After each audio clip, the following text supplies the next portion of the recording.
Of such great powers or beings, there may be conceivably a survival of a huge remote period when consciousness was manifested, perhaps, in shapes and forms long since withdrawn before the tide of advancing humanity, forms of which poetry and legend alone have caught a flying memory and called them gods, monsters, mythical beings of all sorts and kinds. Algernon Blackwood.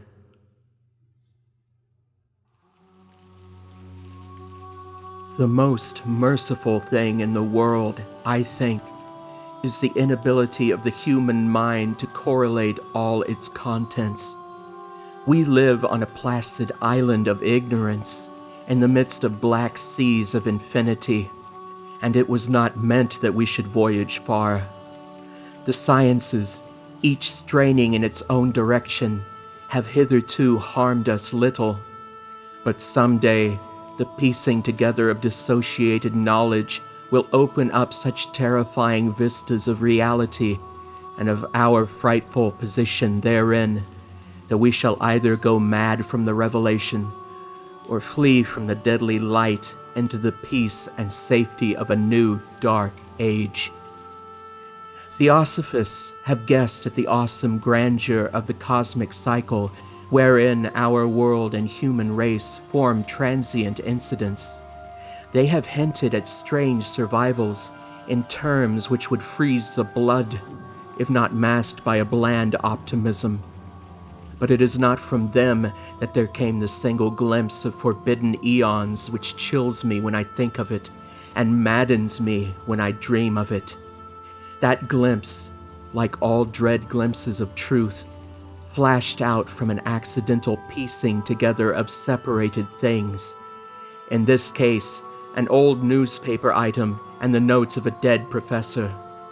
I hope that no one else will accomplish this piecing out. Certainly, if I live, I shall never knowingly supply a link in so hideous a chain. I think that the professor, too, intended to keep silent regarding the part he knew, and that he would have destroyed his notes had not sudden death seized him. My knowledge of the thing began in the winter of 1926 to 27 with the death of my grand-uncle George Gamble Angel, Professor Emeritus of Semitic Languages in Brown University, Providence, Rhode Island. Professor Angel was widely known as an authority on ancient inscriptions and had frequently been resorted to by the heads of prominent museums, so that his passing at the age of 92 might be recalled by many. Locally, interest was intensified by the obscurity of the cause of death. The professor had been stricken whilst returning from the Newport boat, falling suddenly, as witnesses said, after having been jostled by a nautical-looking man who had come from one of the queer dark courts on the precipitous hillside which formed a shortcut from the waterfront to the deceased's home in Williams Street. Physicians were unable to find any visible disorder, but concluded after perplexed debate that some obscure lesion of the heart, induced by the brisk ascent of so steep a hill by so elderly a man, was responsible for the end. At the time, I saw no reason to dissent from this dictum, but latterly I am inclined to wonder, and more than wonder. As my grand-uncle's heir and executor, for he died a childless widower, I was expected to go over his papers with some thoroughness, and for that purpose moved his entire set of files and boxes to my quarters in Boston. Much of the material which I correlated will be later published by the American Archaeological Society, but there was one box which I found exceedingly puzzling, and which I felt much averse from showing to other eyes. It had been locked, and I did not find the key till it occurred to me to examine the personal ring which the professor carried always in his pocket. Then, indeed, I succeeded in opening it, but when I did so, seemed only to be confronted by a greater and more closely locked barrier. For what could be the meaning of the queer clay bas-relief and the disjointed jottings, ramblings, and cuttings which I found? Had my uncle, in his latter years, become credulous of the most superficial impostures? I resolved to search out the eccentric sculptor responsible for this apparent disturbance of an old man's peace of mind.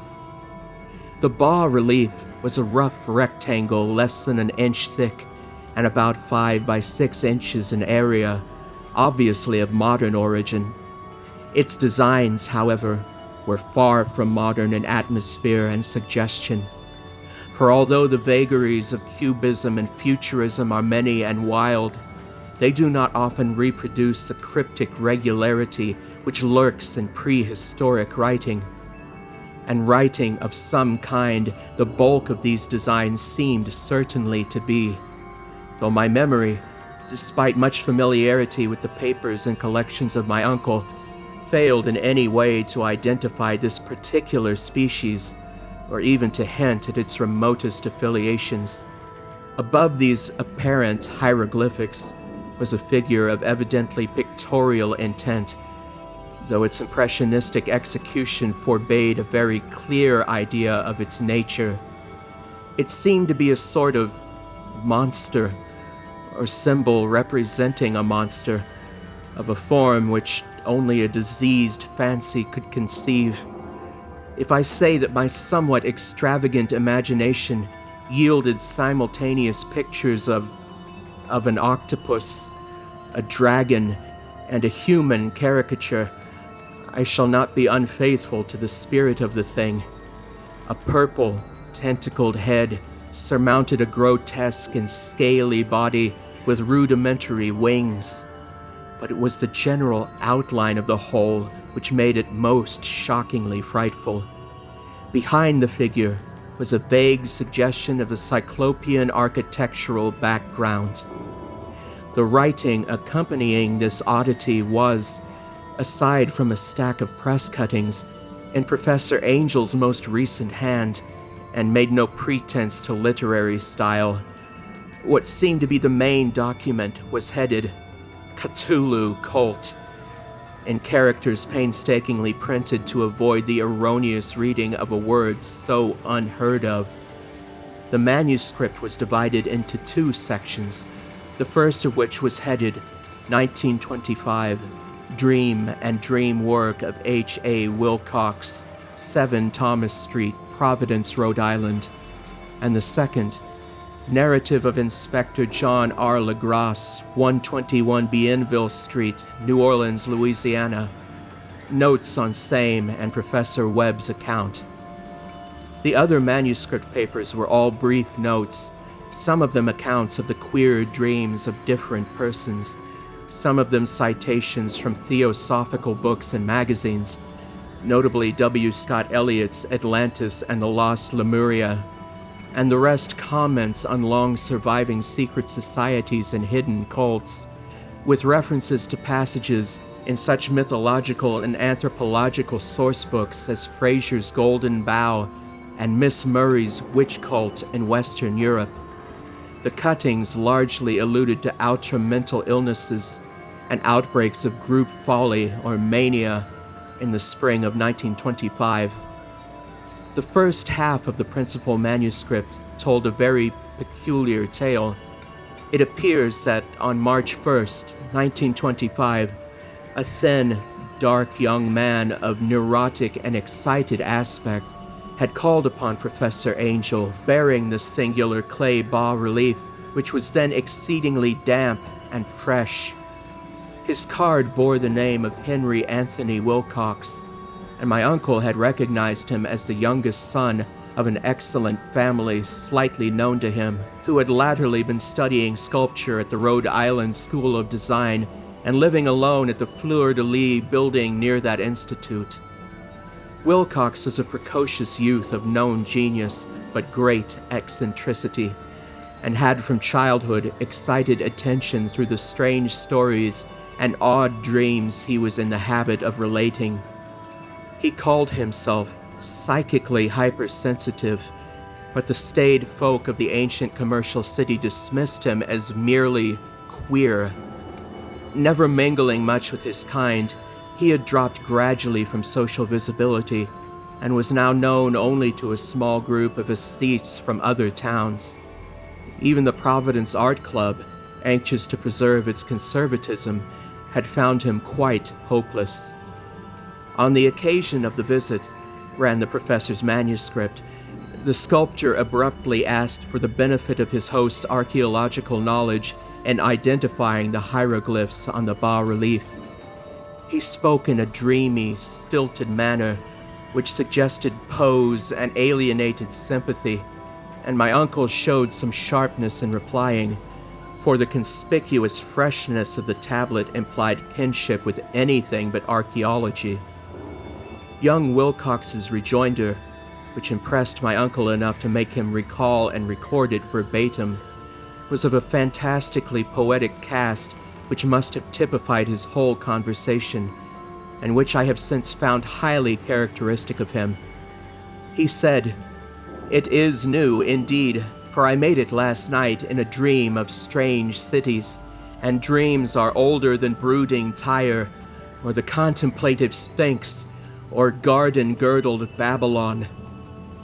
It was then that he began that rambling tale which suddenly played upon a sleeping memory and won the fevered interest of my uncle.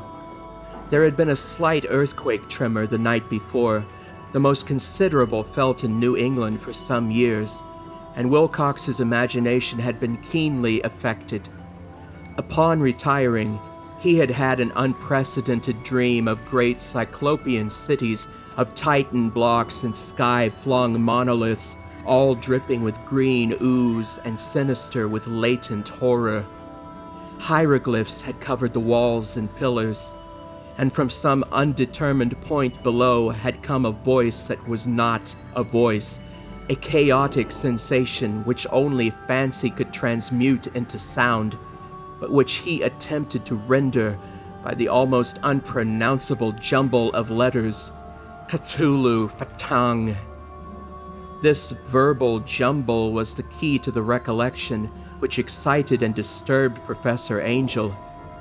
He questioned the sculptor with scientific minuteness, and studied with almost frantic intensity the bas-relief on which the youth had found himself working, chilled and clad only in his night clothes, when waking had stolen bewilderingly over him.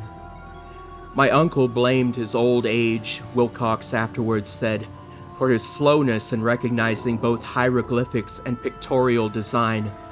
Many of his questions seemed highly out of place to his visitor, especially those which tried to connect the latter with strange cults or societies, and Wilcox could not understand the repeated promises of silence which he was offered in exchange for an admission of membership in some widespread mystical or paganly religious body. When Professor Angel became convinced that the sculptor was indeed ignorant of any cult or system of cryptic lore, he besieged his visitor with demands for future reports of dreams. This bore regular fruit, for after the first interview, the manuscript records daily calls of the young man, during which he related startling fragments of nocturnal imagery, whose burden was always some terrible cyclopean vista of dark and dripping stone, with a subterranean voice or intelligence shouting monotonously in enigmatical sense impacts uninscribable save as gibberish. The two sounds most frequently repeated are those rendered by the letters Cthulhu and Vrlaya.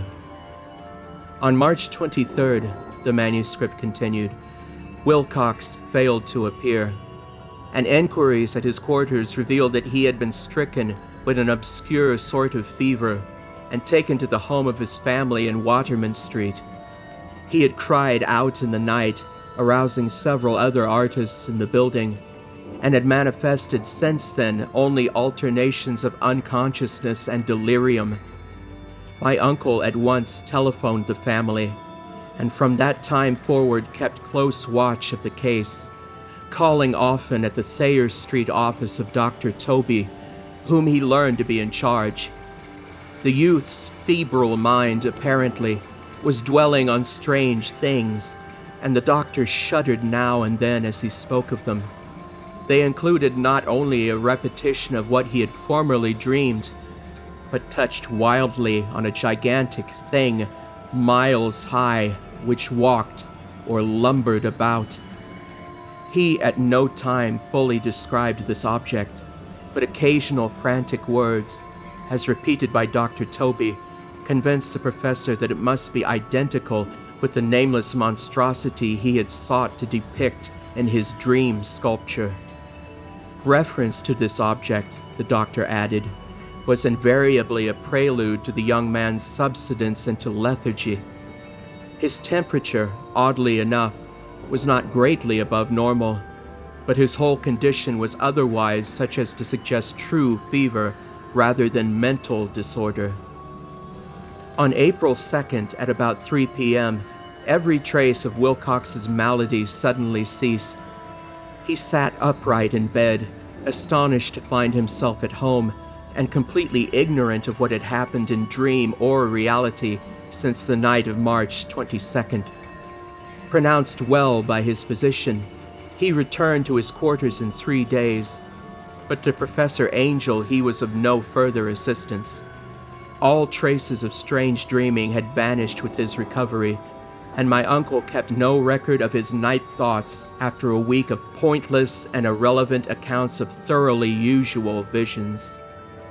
Here, the first part of the manuscript ended, but references to certain of the scattered notes gave me much material for thought. So much, in fact, that only the ingrained skepticism then forming my philosophy can account for my continued distrust of the artist. The notes in question were those descriptive of the dreams of various persons covering the same period as that in which young Wilcox had had his strange visitations. My uncle, it seems, had quickly instituted a prodigiously far-flung body of inquiries amongst nearly all the friends whom he could question without impertinence, asking for nightly reports of their dreams and the dates of any notable visions for some time past. The reception of his request seems to have been varied, but he must, at the very least, have received more responses than any ordinary man could have handled without a secretary.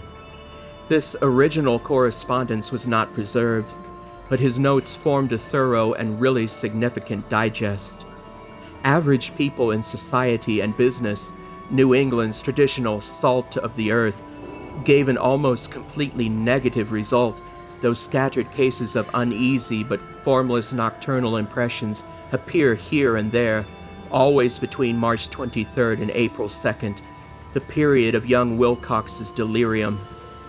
Scientific men were little more affected, though 4 cases of vague description suggest fugitive glimpses of strange landscapes, and in 1 case there is mentioned a dread of something abnormal. It was from the artists and poets that the pertinent answers came, and I know that panic would have broken loose had they been able to compare notes. As it was, lacking their original letters, I half suspected the compiler of having asked leading questions, or of having edited the correspondence in corroboration of what he had latently resolved to see. That is why I continued to feel that Wilcox, somehow cognizant of the old data which my uncle had possessed, had been imposing on the veteran scientist. These responses from aesthetes told a disturbing tale.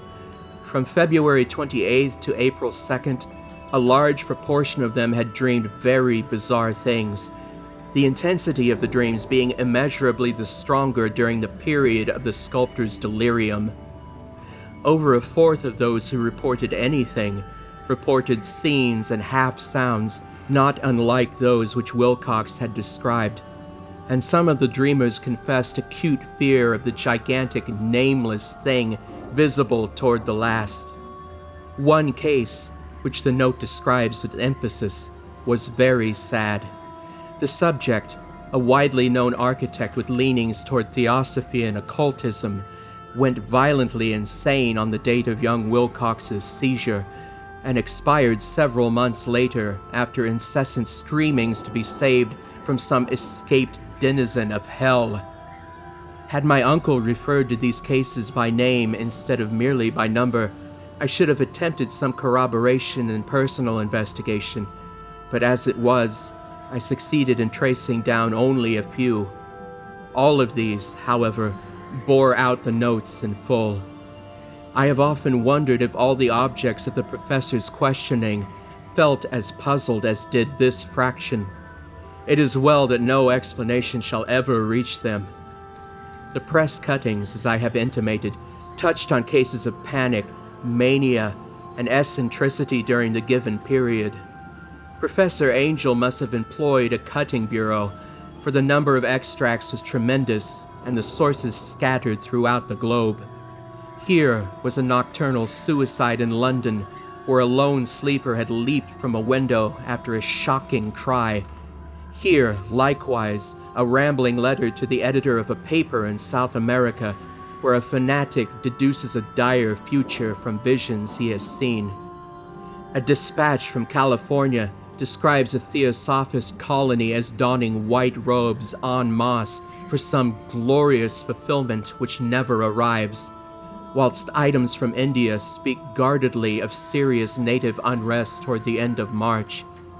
Voodoo orgies multiplied in Haiti, and African outposts report ominous mutterings. American officers in the Philippines find certain tribes bothersome about this time, and New York policemen are mobbed by hysterical Levantines on the night of March 22nd to 23rd. The west of Ireland, too, is full of wild rumor and legendary, and a fantastic painter named Ardois Bonnet hangs a blasphemous dream landscape in the Paris Spring Salon of 1926. And so numerous are the recorded troubles in insane asylums that only a miracle could have stopped the medical fraternity from noting strange parallelisms and drawing mystified conclusions. A weird bunch of cuttings all told, and I can, at this date, scarcely envisage the callous rationalism with which I set them aside.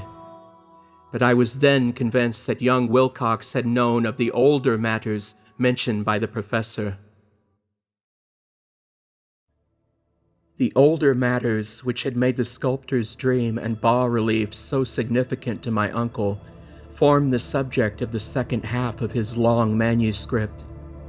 Once before, it appears, Professor Angel had seen the hellish outlines of the nameless monstrosity and heard the ominous syllables which can be rendered only as Cthulhu, and all this in so stirring and horrible a connection that it is small wonder he pursued young Wilcox with queries and demands for data. The earlier experience had come in 1908, 17 years before, when the American Archaeological Society held its annual meeting in St. Louis.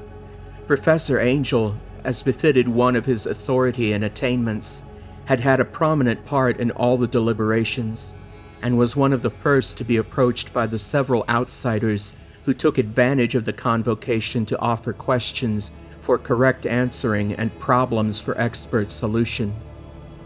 The chief of these outsiders, and in a short time the focus of interest for the entire meeting, was a commonplace-looking middle-aged man who had traveled all the way from New Orleans for certain special information unobtainable from any local source.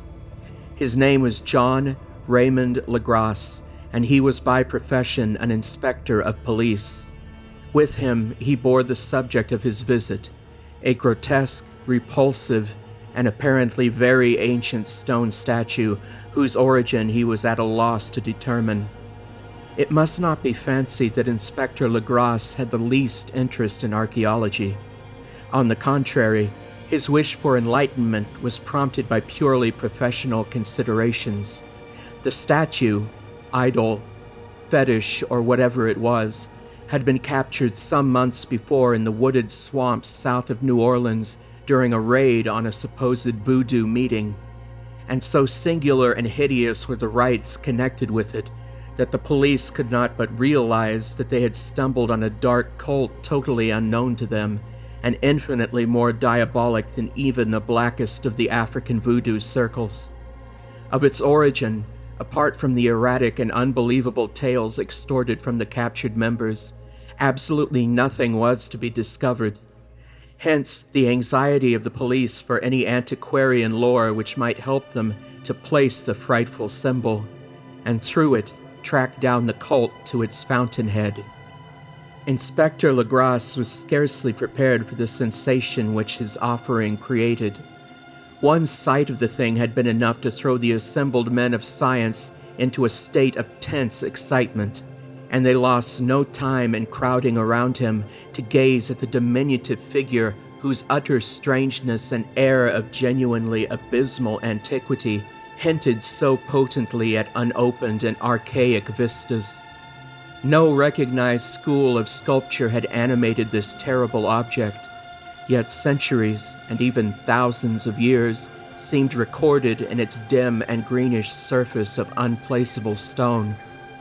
The figure, which was finally passed slowly from man to man for close and careful study, was between 7 and 8 inches in height and of exquisitely artistic workmanship. It represented a monster of vaguely anthropoid outline, but with an octopus-like head whose face was a mass of feelers, a scaly, rubbery-looking body, prodigious claws on hind and forefeet, and long, narrow wings behind. This thing, which seemed instinct with a fearsome and unnatural malignancy, was of a somewhat bloated corpulence, and squatted evilly on a rectangular block or pedestal covered with undecipherable characters. The tips of the wings touched the back edge of the block.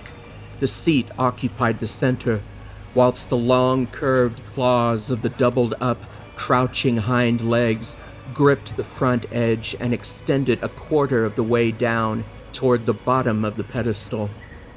The cephalopod head was bent forward, so that the end of the facial feelers brushed the backs of huge forepaws which clasped the croucher's elevated knees. The aspect of the whole was abnormally lifelike, and the more subtly fearful because its source was so totally unknown.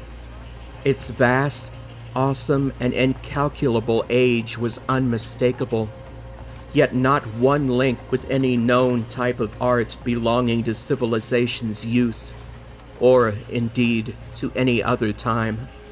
Totally separate and apart, its very material was a mystery, for the soapy, greenish-black stone with its golden or iridescent flecks and striations resembled nothing familiar to geology or mineralogy. The characters along the base were equally baffling, and no member present, despite a representation of half the world's expert learning in this field, could form the least notion of even their remotest linguistic kinship. They, like the subject and material, belonged to something horribly remote and distinct from mankind as we know it, something frightfully suggestive of old and unhallowed cycles of life in which our world and our conceptions have no part.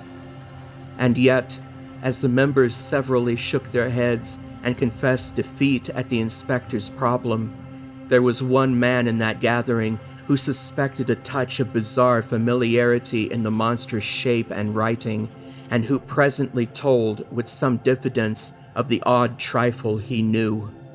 This person was the late William Channing Webb, professor of anthropology in Princeton University and an explorer of no slight note. Professor Webb had been engaged 48 years before in a tour of Greenland and Iceland in search of some runic inscriptions which he failed to unearth, and whilst high up on the West Greenland coast had encountered a singular tribe or cult of degenerate Eskimo whose religion, a curious form of devil worship, chilled him with its deliberate bloodthirstiness and repulsiveness. It was a faith of which other tribes knew little, and which they mentioned only with shudders, saying that it had come down from horribly ancient eons before ever the world was made. Besides nameless rites and human sacrifices, there were certain queer hereditary rituals addressed to a supreme elder devil or Tornasuk. And of this, Professor Webb had taken a careful phonetic copy from an ancient Angakok, or wizard priest, expressing the sounds in Roman letters as best he knew how. But just now, of prime significance, was the fetish which this cult had cherished, and around which they danced when the aurora leaped high over the ice cliffs. It was, the professor stated, a very crude bas-relief of stone, comprising a hideous picture and some cryptic writing. And so far as he could tell, it was a rough parallel in all essential features of the bestial thing now lying before the meeting. This data, received with suspense and astonishment by the assembled members, proved doubly exciting to Inspector Legrasse, and he began at once more to ply his informant with questions. Having noted and copied an oral ritual among the swamp cult worshippers his men had arrested, he besought the professor to remember as best he might the syllables taken down amongst the diabolist Eskimos. There then followed an exhaustive comparison of details, and a moment of really awed silence when both detective and scientist agreed on the virtual identity of the phrase common to two hellish rituals so many worlds of distance apart. What, in substance, both the Eskimo wizards and the Louisiana swamp priests had chanted to their kindred idols was something very like this, the world divisions being guessed at from traditional breaks in the phrase as chanted aloud. Fen Gli Maklu Naf Cthulhu Ryla Wagna Fatong. In his house at Relay, dead Cthulhu waits, dreaming. And now, in response to a general and urgent demand, Inspector Legrasse related as fully as possible his experience with the swamp worshippers, telling a story to which I could see my uncle attached profound significance. It savored of the wildest dreams of mythmaker and theosophist, and disclosed an astonishing degree of cosmic imagination among such half-castes and pariahs as might be expected to possess it. On November 1st, 1907, there had come to the New Orleans police a frantic summons from the swamp and lagoon country to the south. The squatters there, mostly primitive but good-natured descendants of Lafitte's men, were in the grip of stark terror from an unknown thing which had stolen upon them in the night. It was voodoo, apparently, but voodoo of a more terrible sort than they had ever known, and some of their women and children had disappeared since the malevolent tom-tom had begun its incessant beating far within the black haunted woods where no dweller ventured. There were insane shouts and harrowing screams, soul-chilling chants and dancing devil flames, and, the frightened messenger added, the people could stand it no more. So a body of 20 police, filling 2 carriages and an automobile, had set out in the late afternoon with the shivering squatter as a guide. At the end of the passable road they alighted, and for miles splashed on in silence through the terrible cypress woods where day never came. Ugly roots and malignant hanging nooses of Spanish moss beset them, and now and then a pile of dank stones or fragment of a rotting wall intensified by its hint of morbid habitation, a depression which every malformed tree and every fungus islet combined to create. At length the squatters' settlement, a miserable huddle of huts, hove in sight, and hysterical dwellers ran out to cluster around the group of bobbing lanterns. The muffled beat of tom-toms was now faintly audible far, far ahead, and a curdling shriek came at infrequent intervals when the wind shifted. A reddish glare, too, seemed to filter through the pale undergrowth beyond endless avenues of forest night, reluctant even to be left alone again, Each one of the cowed squatters refused point blank to advance another inch toward the scene of unholy worship. So Inspector Legrasse and his 19 colleagues plunged on unguided into black arcades of horror that none of them had ever trod before. The region, now entered by the police, was one of traditionally evil repute, substantially unknown and untraversed by white men. There were legends of a hidden lake unglimpsed by mortal sight, in which dwelt a huge, formless, white polypus thing with luminous eyes, and squatters whispered that bat-winged devils flew up out of caverns in inner earth to worship it at midnight. They said it had been there before d'Iberville, before La Salle, before the Indians, and before even the wholesome beasts and birds of the woods. It was nightmare itself, and to see it was to die. But it made men dream, and so they knew enough to keep away. The present voodoo orgy was, indeed, on the merest fringe of this abhorred area, but that location was bad enough. Hence, perhaps, the very place of the worship had terrified the squatters more than the shocking sounds and incidents. Only poetry, or madness, could do justice to the noises heard by Legrasse's men as they plowed on through the black morass, through the red glare and the muffled tom-toms. There are vocal qualities peculiar to men, and vocal qualities peculiar to beasts, and it is terrible to hear the one when the source should yield the other. Animal fury and orgiastic license here whipped themselves to demonic heights by howls and squawking ecstasies that tore and reverberated through those nighted woods like pestilential tempests from the gulfs of hell. Now and then the less organized ululation would cease, and from what seemed a well-drilled chorus of hoarse voices would rise and sing-song chant that hideous phrase or ritual. Shingli Makluna Cthulhu Raila Wagna Fatang. Then the men, having reached a spot where the trees were thinner, came suddenly in sight of the spectacle itself. 4 of them reeled, 1 fainted, and 2 were shaken into a frantic cry which the mad cacophony of the orgy fortunately deadened.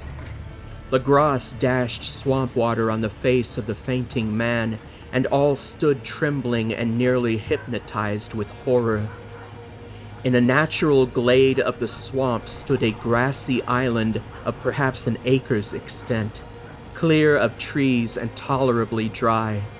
On this now leaped and twisted a more indescribable horde of human abnormality than any but a Sime or an Angarola could paint. Void of clothing, this hybrid spawn were braying, bellowing, and writhing about a monstrous ring-shaped bonfire, in the center of which, revealed by occasional rifts in the curtain of flame, stood a great granite monolith some 8 feet in height, on top of which, incongruous with its diminutiveness, rested the noxious carven statuette. From a wide circle of 10 scaffolds set up at regular intervals with the flame-girt monolith as a center hung, head downward, the oddly marred bodies of the helpless squatters who had disappeared. It was inside this circle that the ring of worshippers jumped and roared, the general direction of the mass motion being from left to right, an endless bacchanal between the rings of bodies and the ring of fire. It may have been only imagination, and it may have been only echoes which induced one of the men, an excitable Spaniard, to fancy he heard antiphonal responses to the ritual from some far and unillumined spot deeper within the wood of ancient legendary and horror. This man, Joseph D. Galvez, I later met and questioned, and he proved distractingly imaginative. He, indeed, went so far as to hint of the faint beating of great wings, and of a glimpse of shining eyes and a mountainous white bulk beyond the remotest trees. But I suppose he had been hearing too much native superstition. The horrified pause of the men was of comparatively brief duration. Duty came first, and although there must have been nearly 100 mongrel celebrants in the throng, the police relied on their firearms and plunged determinedly into the nauseous rout. For 5 minutes, the resultant din and chaos were beyond description. Wild blows were struck, shots were fired, and escapes were made. But in the end, Legrasse was able to count some 47 sullen prisoners, whom he forced to dress in haste and fall into line between 2 rows of policemen. 5 of the worshippers lay dead, and 2 severely wounded ones were carried away on improvised stretchers by their fellow prisoners. The image on the monolith, of course, was carefully removed and carried back by Legrasse.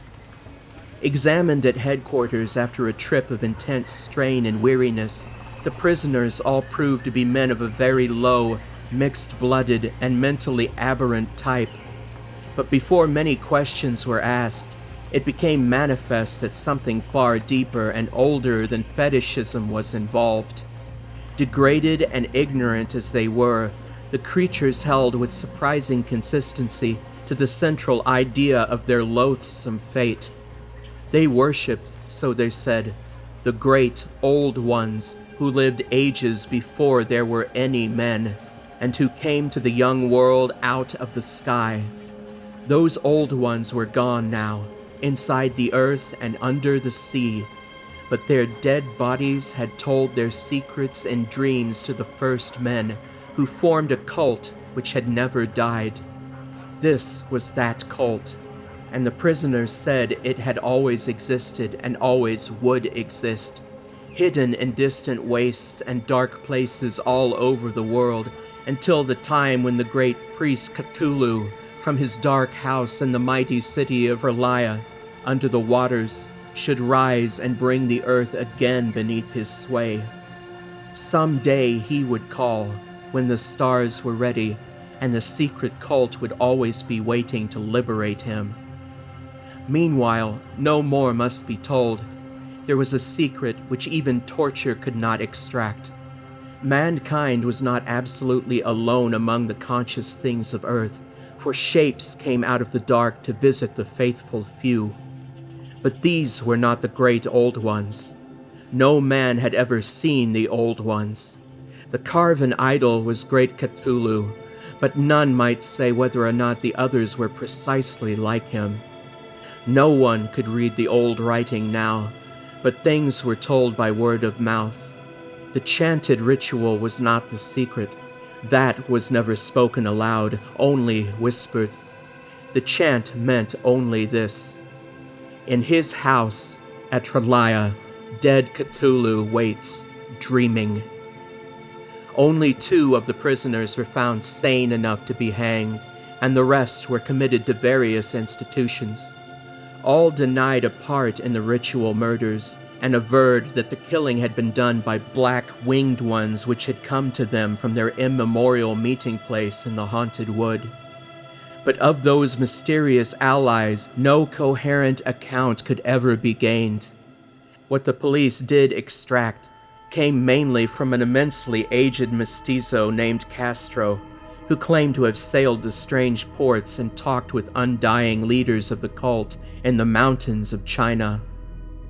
Old Castro remembered bits of hideous legend that paled the speculations of Theosopus and made men and the world seem recent and transient indeed. There had been eons when other things ruled on the earth, and they had had great cities. Remains of them, he said the deathless Chinaman had told him, were still to be found as cyclopean stones on islands in the Pacific. They all died vast epochs of time before man came, but there were arts which could revive them when the stars had come round again to the right positions in the cycle of eternity. They had, indeed, come themselves from the stars, and brought their images with them. These great old ones, Castro continued, were not composed altogether of flesh and blood. They had shape, for did not this star-fashioned image prove it? but that shape was not made of matter. When the stars were right, they could plunge from world to world through the sky, but when the stars were wrong, they could not live. But although they no longer lived, they would never really die. They all lay in stone houses in their great city of Pralaya, preserved by the spells of mighty Cthulhu for a glorious resurrection, when the stars and the earth might once more be ready for them. But at that time some force from outside must serve to liberate their bodies. The spells that preserved them intact likewise prevented them from making an initial move, and they could only lie awake in the dark and think whilst uncounted millions of years rolled by. They knew all that was occurring in the universe, but their mode of speech was transmitted thought. Even now they talked in their tombs. When, after infinities of chaos, the first men came, the great old ones spoke to the sensitive among them by molding their dreams, for only thus could their language reach the fleshly minds of mammals. Then, whispered Castro, those first men formed the cult around small idols which the Great One showed them. Idols brought in dim iras from dark stars. That cult would never die till the stars came right again, and the secret priest would take great Cthulhu from his tomb to revive his subjects and resume his rule of Earth. The time would be easy to know, for then mankind would have become as the great old ones, free and wild and beyond good and evil, with laws and morals thrown aside and all men shouting and killing and reveling in joy. Then the liberated old ones would teach them new ways to shout and kill and revel and enjoy themselves, and all the earth would flame with a holocaust of ecstasy and freedom. Meanwhile, the cult, by appropriate rites, must keep alive the memory of those ancient ways and shadow forth the prophecy of their return. In the elder time, chosen men had talked with the entombed old ones in dreams, but then something had happened. The great stone city R'lyeh, with its monoliths and sepulchres, had sunk beneath the waves, and the deep waters, full of the one primal mystery through which not even thought can pass, had cut off the spectral intercourse. But memory never died, and high priests said that the city would rise again when the stars were right. Then came out of the earth the black spirits of earth, moldy and shadowy, and full of dim rumors picked up in caverns beneath forgotten sea bottoms. But of them, old Castro dared not speak much. He cut himself off hurriedly, and no amount of persuasion or subtlety could elicit more in this direction. The size of the old ones, too, he curiously declined to mention. Of the cult, he said that he thought the center lay amid the pathless deserts of Arabia, where Iram, the city of pillars, dreams hidden and untouched. It was not allied to the European witch cult, and was virtually unknown beyond its members. No book had ever really hinted of it, though the deathless Chinaman said that there were double meanings in the Necronomicon of the mad Arab Abdul al-Hazred, which the initiated might read as they chose, especially the much-discussed couplet, "That is not dead, which can eternal lie, and with strange eons, even death may die." Legrasse, deeply impressed and not a little bewildered, had inquired in vain concerning the historical affiliations of the cult. Castro, apparently, had told the truth when he said that it was wholly secret. The authorities at Tulane University could shed no light upon either cult or image, and now the detective had come to the highest authorities in the country and met with no more than the Greenland tale of Professor Webb. The feverish interest aroused at the meeting by Legrasse's tale, corroborated as it was by the statuette, is echoed in the subsequent correspondence of those who attended. although scant mention occurs in the formal publications of the Society. Caution is the first care of those accustomed to face occasional charlatanry and imposture. Legras, for some time, lent the image to Professor Webb, but at the latter's death it was returned to him and remains in his possession, where I viewed it not long ago. It is truly a terrible thing, and unmistakably akin to the dream sculpture of young Wilcox. That my uncle was excited by the tale of the sculptor I did not wonder, for what thoughts must arise upon hearing, after a knowledge of what Legras had learned of the cult, of a sensitive young man who had dreamed not only the figure and exact hieroglyphics of the swamp-found image and the Greenland devil tablet, but had come in his dreams upon at least 3 of the precise words of the formula uttered alike by Eskimo Diabolists and mongrel Louisianans. Professor Angel's instant start on an investigation of the utmost thoroughness was eminently natural, though privately I suspected young Wilcox of having heard of the cult in some indirect way, and of having invented a series of dreams to heighten and continue the mystery at my uncle's expense. The dream narratives and cuttings collected by the professor were, of course, strong corroboration, but the rationalism of my mind and the extravagance of the whole subject led me to adopt what I thought the most sensible conclusions. So, after thoroughly studying the manuscript again, and correlating the theosophical and anthropological notes with the cult history of Legras, I made a trip to Providence to see the sculptor and give him the rebuke I thought proper for so boldly imposing upon a learned and aged man. Wilcox still lived alone in the Fleur-de-Lis building in Thomas Street, a hideous Victorian imitation of 17th century Breton architecture which flaunts its stuccoed front amidst the lovely colonial houses on the ancient hill, and under the very shadow of the finest Georgian steeple in America. I found him at work in his rooms, and at once conceded from the specimens scattered about that his genius is indeed profound and authentic.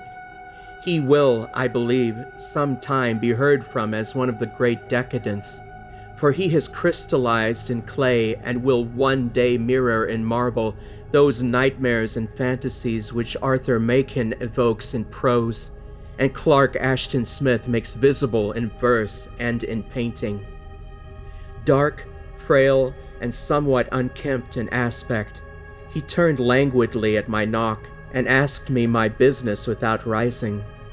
When I told him who I was, he displayed some interest, for my uncle had excited his curiosity in probing his strange dreams, yet had never explained the reason for the study. I did not enlarge his knowledge in this regard, but sought with some subtlety to draw him out. In a short time I became convinced of his absolute sincerity, for he spoke of the dreams in a manner none could mistake. They and their subconscious residuum had influenced his art profoundly, and he showed me a morbid statue whose contours almost made me shake with the potency of its black suggestion. He could not recall having seen the original of this thing except in his own dream bas-relief, but the outlines had formed themselves insensibly under his hands. It was, no doubt, the giant shape he had raved of in delirium. That he really knew nothing of the hidden cult, save from what my uncle's relentless catechism had let fall, he soon made clear. And again I strove to think of some way in which he could possibly have received the weird impressions. He talked of his dreams in a strangely poetic fashion, making me see with terrible vividness the damp cyclopean city of slimy green stone, whose geometry, he oddly said, was all wrong. And here, with frightened expectancy, the ceaseless, half-mental calling from underground, "Cthulhu Fatang! Cthulhu Fatang!" These words had formed part of that dread ritual which told of dead Cthulhu's dream vigil in his stone vault at Trelaya, and I felt deeply moved despite my rational beliefs. Wilcox, I was sure, had heard of the cult in some casual way, and had soon forgotten it amidst the mass of his equally weird reading and imagining. Later, by virtue of its sheer impressiveness, it had found subconscious expression in dreams, in the bas-relief, and in the terrible statue I now beheld, so that his imposture upon my uncle had been a very innocent one. The youth was of a type, at once slightly affected and slightly ill-mannered, which I could never like, but I was willing enough now to admit both his genius and his honesty. I took leave of him amicably, and wish him all the success his talent promises. The matter of the cult still remained to fascinate me, and at times I had visions of personal fame from researches into its origin and connections. I visited New Orleans, talked with Legrasse and others of the old-time raiding party, saw the frightful image, and even questioned some of the mongrel prisoners as still survived. Old Castro, unfortunately, had been dead for some years. What I now heard so graphically at first hand, though it was really no more than a detailed confirmation of what my uncle had written, excited me afresh, for I felt sure that I was on the track of a very real, very secret, and very ancient religion whose discovery would make me an anthropologist of note. My attitude was still one of absolute materialism, as I wish it still were, and I discounted with almost inexplicable perversity the coincidence of the dream notes and odd cuttings collected by Professor Angel. One thing I began to suspect, and which I now fear I know, is that my uncle's death was far from natural. He fell on a narrow hill street leading up from an ancient waterfront swarming with foreign mongrels, after a careless push from a sailor. I did not forget the mixed blood and marine pursuits of the cult members in Louisiana, and would not be surprised to learn of secret methods and poison needles as ruthless and as anciently known as the cryptic rites and beliefs. Legrasse and his men, it is true, have been let alone, but in Norway, a certain seaman who saw things is dead. Might not the deeper inquiries of my uncle after encountering the sculptor's data have come to sinister ears? I think Professor Angel died because he knew too much, or because he was likely to learn too much. Whether I shall go as he did remains to be seen, for I have learned much now. If heaven ever wishes to grant me a boon, it will be a total effacing of the results of a mere chance which fixed my eye on a certain stray piece of shelf paper. It was nothing on which I would naturally have stumbled in the course of my daily round, for it was an old number of an Australian journal, the Sydney Bulletin for April 18th, 1925. It had escaped even the cutting bureau, which had, at the time of its issuance, been avidly collecting material for my uncle's research.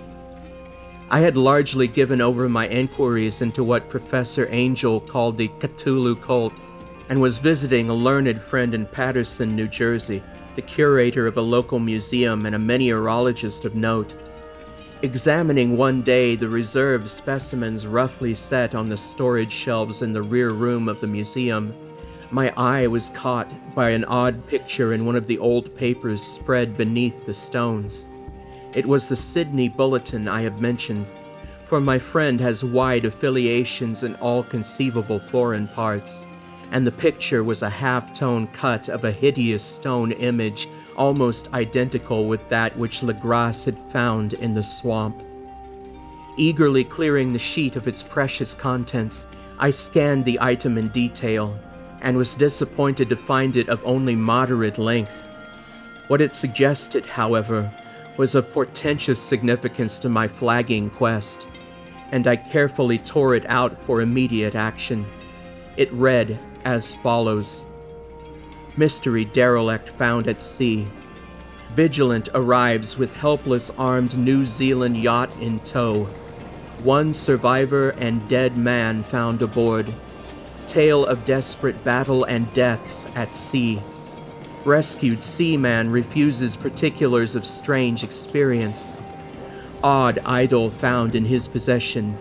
Inquiry to follow. The Morrison Co's freighter Vigilant, bound from Valparaiso, arrived this morning at its wharf in Darling Harbor, having in tow the battled and disabled but heavily armed steam yacht Alert of Dunedin, New Zealand, which was sighted April 12th in south latitude 34 degrees 21 minutes, west longitude 152 degrees 17 minutes, with one living and one dead man aboard. The Vigilant left Valparaiso March 25th, and on April 2nd was driven considerably south of her course by exceptionally heavy storms and monster waves. On April 12th, the derelict was sighted, and though apparently deserted, was found upon boarding to contain one survivor in a half-delirious condition, and one man who had evidently been dead for more than a week. The living man was clutching a horrible stone idol of unknown origin, about a foot in height, regarding whose nature authorities at Sydney University, the Royal Society, and the museum in College Street all profess complete bafflement, and which the survivor says he found in the cabin of the yacht, in a small carved shrine of common pattern. This man, after recovering his senses, told an exceedingly strange story of piracy and slaughter. He is Gustav Johansen, a Norwegian of some intelligence, and had been second mate of the two-masted schooner Emma of Auckland, which sailed for Callao February 20th with a complement of 11 men.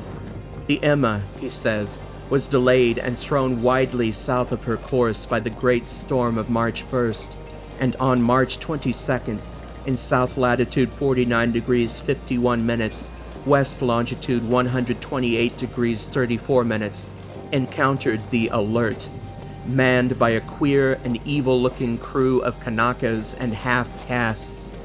Being ordered peremptorily to turn back, Captain Collins refused, whereupon the strange crew began to fire savagely and without warning upon the schooner with a particularly heavy battery of brass cannon forming part of the yacht's equipment.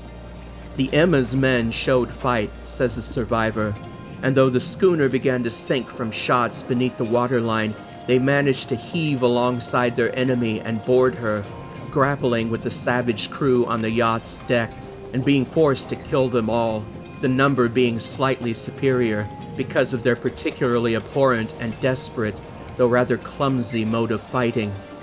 3 of the Emma's men, including Captain Collins and First Mate Green, were killed, and the remaining 8 under Second Mate Johansen proceeded to navigate the captured yacht, going ahead in their original direction to see if any reason for their ordering back had existed. The next day, it appears, they raised and landed on a small island, although none is known to exist in that part of the ocean, and 6 of the men somehow died ashore, though Johansen is queerly reticent about this part of his story and speaks only of their falling into a rock chasm.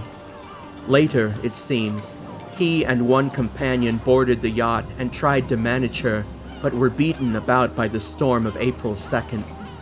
From that time till his rescue on the 12th, the man remembers little, and he does not even recall when William Bryden, his companion, died. Bryden's death reveals no apparent cause, and was probably due to excitement or exposure. Cable advices from Dunedin report that the Alert was well known there as an island trader, and bore an evil reputation along the waterfront. It was owned by a curious group of half-castes whose frequent meetings and night trips to the woods attracted no little curiosity, and it had set sail in great haste just after the storm and earth tremors of March 1st. Our Auckland correspondent gives the Emma and her crew an excellent reputation, and Johansen is described as a sober and worthy man. The Admiralty will institute an inquiry on the whole matter beginning tomorrow, at which every effort will be made to induce Johansen to speak more freely than he has done hitherto. This was all, together with the picture of the hellish image. But what a train of ideas it started in my mind. Here were new treasuries of data on the Cthulhu cult, and evidence that it had strange interests at sea as well as on land. What motive prompted the hybrid crew to order back the Emma as they sailed about with their hideous idol? What was the unknown island on which 6 of the Emma's crew had died, and about which the mate Johansen was so secretive? What had the Vice Admiralty's investigation brought out, and what was known of the noxious cult in Dunedin? And most marvelous of all, what deep and more than natural linkage of dates was this which gave a malign and now undeniable significance to the various turns of events so carefully noted by my uncle? March 1st, our February 28th, according to the international dateline. The earthquake and storm had come. From Dunedin, the Alert and her noisome crew had darted eagerly forth as if imperiously summoned. And, on the other side of the earth, poets and artists had begun to dream of a strange, dank cyclopean city, whilst a young sculptor had molded in his sleep the form of the dreaded Cthulhu. March 23rd, the crew of the Emma landed on an unknown island and left 6 men dead. And, on that date, the dreams of sensitive men assumed a heightened vividness and darkened with dread of a giant monster's malign pursuit, whilst an architect had gone mad and a sculptor had lapsed suddenly into delirium. And what of this storm of April 2nd, the date on which all dreams of this dank city ceased, and Wilcox emerged unharmed from the bondage of strange fever? What of all this, and of those hints of old Castro about the sunken star-born old ones and their coming reign, their faithful cult and their mastery of dreams? Was I tottering on the brink of cosmic horrors beyond man's power to bear? If so, they must be horrors of the mind alone, for in some way the 2nd of April had put a stop to whatever monstrous menace had begun its siege of mankind's soul. That evening, after a day of hurried cabling and arranging, I bade my host adieu and took a train for San Francisco. In less than a month I was in Dunedin, where, however, I found that little was known of the strange cult members who had lingered in the old sea taverns. Waterfront scum was far too common for special mention, though there was vague talk about one inland trip these mongrels had made, during which faint drumming and red flame were noted on the distant hills.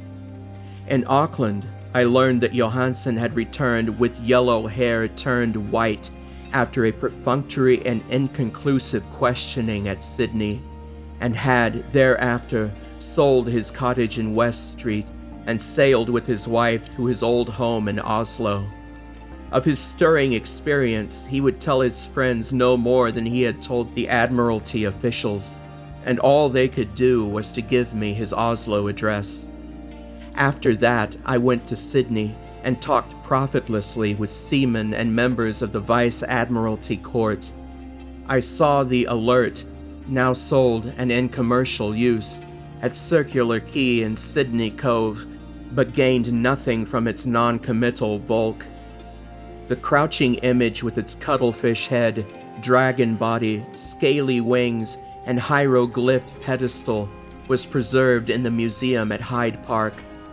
I studied it long and well, finding it a thing of balefully exquisite workmanship, and with the same utter mystery, terrible antiquity, and unearthly strangeness of material which I had noted in Legras's smaller specimen.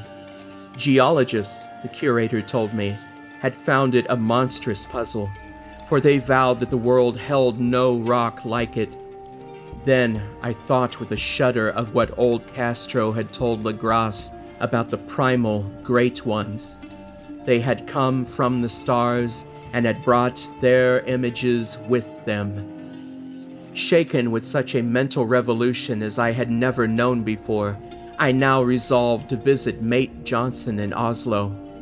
Sailing for London, I re-embarked at once for the Norwegian capital, and one autumn day landed at the trim wharves in the shadow of the Ekeberg. Johansson's address, I discovered, lay in the old town of King Harald Hardrada, which kept alive the name of Oslo during all the centuries that the greater city masqueraded as Christiana. I made the brief trip by taxicab and knocked with palpitant heart at the door of a neat and ancient building with plastered front. A sad-faced woman in black answered my summons, and I was stung with disappointment when she told me in halting English that Gustav Johansson was no more. He had not survived his return, said his wife, for the doings at sea in 1925 had broken him.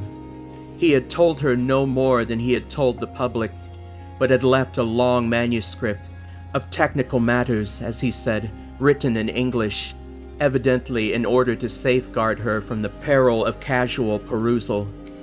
During a walk through a narrow lane near the Gothenburg dock, a bundle of papers falling from an attic window had knocked him down. 2 Lascar sailors at once helped him to his feet, but before the ambulance could reach him, he was dead. Physicians found no adequate cause for the end, and laid it to heart trouble and a weakened constitution. I now felt gnawing at my vitals that dark terror which will never leave me till I, too, am at rest, accidentally or otherwise. Persuading the widow that my connection with her husband's technical matters was sufficient to entitle me to his manuscript, I bore the document away and began to read it on the London boat. It was a simple, rambling thing, a naive sailor's effort at a post-facto diary, and strove to recall day by day that last awful voyage. I cannot attempt to transcribe it verbatim in all its cloudiness and redundance, but I will tell its gist enough to show why the sound of the water against the vessel's sides became so unendurable to me that I stopped my ears with cotton. Johansson, thank God, did not know quite all, even though he saw the city and the thing. But I shall never sleep calmly again when I think of the horrors that lurk ceaselessly behind life in time and in space, and of those unhallowed blasphemies from elder stars which dream beneath the sea, known and favored by a nightmare cult, ready and eager to loose them on a world whenever another earthquake shall heave their monstrous stone city again to the sun and air. Johansson's voyage had begun just as he told it to the Vice Admiralty. The Emma, in ballast, had cleared Auckland on February 20th, and had felt the full force of that earthquake-born tempest which must have heaved up from the sea bottom the horrors that filled men's dreams. Once more under control, the ship was making good progress when held up by the Alert on March 22nd, and I could feel the mate's regret as he wrote of her bombardment and sinking. Of the swarthy cult fiends on the Alert, he speaks with significant horror. There was some peculiarly abominable quality about them, which made their destruction seem almost a duty, and Johansson shows ingenious wonder at the charge of ruthlessness brought against his party during the proceedings of the Court of Inquiry. Then, driven ahead by curiosity in their captured yacht under Johansson's command, the men sight a great stone pillar sticking out of the sea, and in south latitude 47 degrees 9 feet, west longitude 126 degrees 43 feet, came upon a coastline of mingled mud, ooze and weedy cyclopean masonry, which can be nothing less than the tangible substance of Earth's supreme terror, the nightmare corpse city of Frelia, that was built in measureless eons behind history by the vast, loathsome shapes that seeped down from the dark stars. There lay great Cthulhu and his hordes, hidden in green, slimy vaults, and sending out at last, after cycles incalculable, the thoughts that spread fear to the dreams of the sensitive, and called imperiously to the faithful to come on a pilgrimage of liberation and restoration. All this Johansen did not suspect, but God knows he soon saw enough. I suppose that only a single mountaintop, the hideous monolith-crowned citadel whereupon great Cthulhu was buried, actually emerged from the waters. When I think of the extent of all that may be brooding down there, I almost wish to kill myself forthwith. Johansen and his men were awed by the cosmic majesty of this dripping Babylon of elder demons, and must have guessed without guidance that it was nothing of this or of any sane planet. Awe at the unbelievable size of the greenish stone blocks, at the dizzying heights of the green carven monolith, and at the stupefying identity of the colossal statues and bas-reliefs with the queer image found in the shrine on the Alert, is poignantly visible in every line of the mate's frightened description. Without knowing what futurism is like, Johansen achieved something very close to it when he spoke of the city. For instead of describing any definite structure or building, he dwells only on broad impressions of vast angles and stone surfaces, surfaces too great to belong to anything right or proper from this earth, and impious with horrible images and hieroglyphs. I mention his talk about angles because it suggests something Wilcox had told me of his awful dreams. He said that the geometry of the dream place he saw was abnormal, non-Euclidean, and loathsomely redolent of spheres and dimensions apart from ours. Now, an unlettered seaman felt the same thing whilst gazing at this terrible reality. Johansen and his men landed at a sloping mud bank on this monstrous acropolis, and clambered slipperily up over titan, oozy blocks which could have been no mortal staircase. The very sun of heaven seemed distorted when viewed through the polarizing miasma welling out from the sea-soaked perversion, and twisted menace and suspense lurked leeringly in those crazily elusive angles of carved rock where a second glance showed concavity after the first showed convexity. Something very like fright had come over all the explorers before anything more definite than rock and ooze and weed was seen. Each would have fled had he not feared the scorn of the others, and it was only half-heartedly that they searched, vainly as it proved, for some portable souvenir to bear away. It was Rodriguez, the Portuguese, who climbed up the foot of the monolith and shouted of what he had found. The rest followed him and looked curiously at the immense carved door with the now familiar squid dragon bas-relief.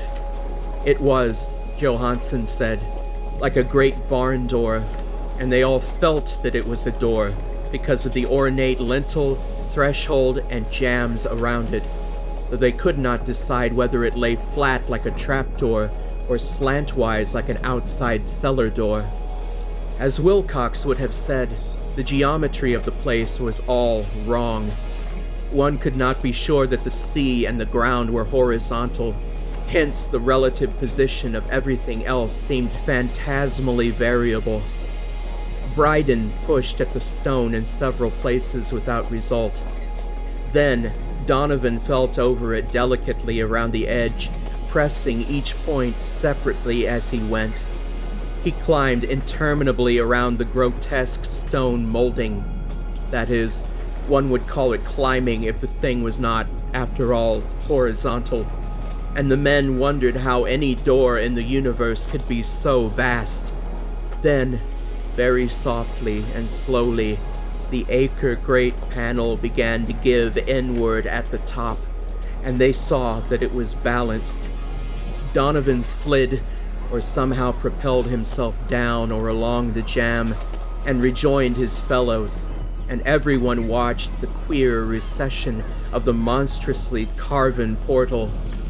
In this fantasy of prismatic distortion, it moved anomalously in a diagonal way, so that all the rules of matter and perspective seemed upset. The aperture was black, with a darkness almost material. The tenebriousness was indeed a positive quality, for it obscured such parts of the inner walls as ought to have been revealed, and actually burst forth like smoke from its eon-long imprisonment, visibly darkening the sun as it slunk away into the shrunken and gibbous sky on flapping membranous wings. The odor arising from the newly opened depths was intolerable, and at length the quick-eared Hawkins thought he heard a nasty, slopping sound down there. Everyone listened, and everyone was listening still when it lumbered slobberingly into sight and gropingly squeezed its gelatinous green immensity through the black doorway into the tainted outside air of that poisoned city of madness. Poor Johansson's handwriting almost gave out when he wrote of this. Of the 6 men who never reached the ship, he thinks 2 perished of pure fright in that accursed instant. The thing cannot be described. There is no language for such abysms of shrieking and immemorial lunacy, such eldritch contradictions of all matter, force, and cosmic order. A mountain walked or stumbled. God! What wonder that across the earth a great architect went mad, and poor Wilcox raved with fever in that telepathic instant. The thing of the idols, the green, sticky spawn of the stars, had awakened to claim his own. The stars were right again, and what an age-old cult had failed to do by design, a band of innocent sailors had done by accident. After vigintillions of years, great Cthulhu was loose again and ravening for delight. 3 men were swept up by the flabby claws before anybody turned. God rest them, if there be any rest in the universe. They were Donovan, Guerra, and Angstrom. Parker slipped as the other 3 were plunging frenziedly over endless vistas of green-crusted rock to the boat, and Johansson swears he was swallowed up by an angle of masonry which shouldn't have been there. An angle which was acute, but behaved as if it were obtuse. So only Bryden and Johansson reached the boat, and pulled desperately for the alert as the mountainous monstrosity flopped down the slimy stones and hesitated, floundering at the edge of the water. Steam had not been suffered to go down entirely, despite the departure of all hands for the shore, and it was the work of only a few moments of feverish rushing up and down between wheel and engines to get the alert underway. Slowly, amidst the distorted horrors of that indescribable scene, she began to churn the lethal waters, whilst on the masonry of that charnel shore that was not of earth, the Titan thing from the stars slavered and gibbered like Polypheme cursing the fleeing ship of Odysseus.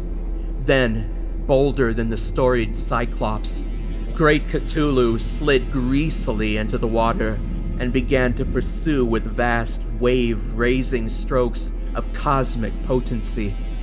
Bryden looked back and went mad, laughing shrilly as he kept on laughing at intervals till death found him one night in the cabin while Johansson was wandering deliriously. But Johansson had not given out yet.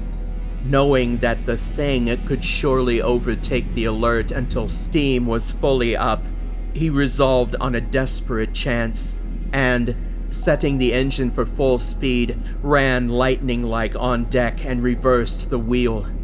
There was a mighty eddying and foaming in the noisome brine, and as the steam mounted higher and higher, the brave Norwegian drove his vessel head-on against the pursuing jelly, which rose above the unclean froth like the stern of a demon galleon. The awful squid head with writhing feelers came nearly up to the bowsprit of the sturdy yacht, but Johansen drove on relentlessly. There was a bursting as of an exploding bladder, a slushy nastiness as of a cloven sunfish, a stench as of 1,000 open graves, and a sound that the chronicler would not put on paper.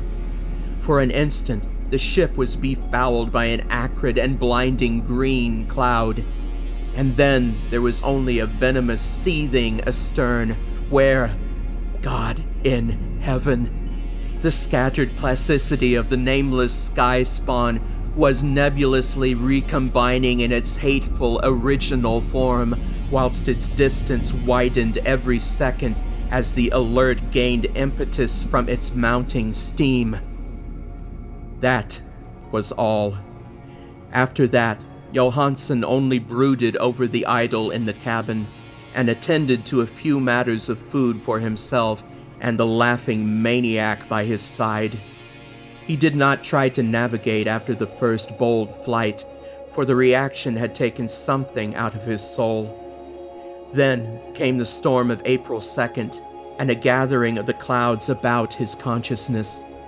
There is a sense of spectral whirling through liquid gulfs of infinity, of dizzying rides through reeling universes on a comet's tail, and of hysterical plunges from the pit to the moon and from the moon back again to the pit, all livened by a cachinnating chorus of the distorted, hilarious elder gods and the green, bat-winged mocking imps of Tartarus.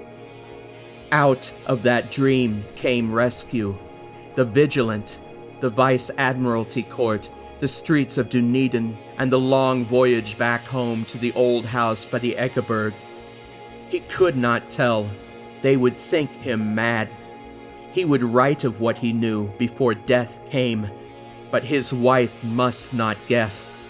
Death would be a boon, if only it could blot out the memories. That was the document I read, and now I have placed it in the tin box beside the bas-relief and the papers of Professor Angel. With it shall go this record of mine, this test of my own sanity, wherein is pieced together that which I hope may never be pieced together again. I have looked upon all that the universe has to hold of horror, and even the skies of spring and the flowers of summer must ever afterward be poison to me. But I do not think my life will be long.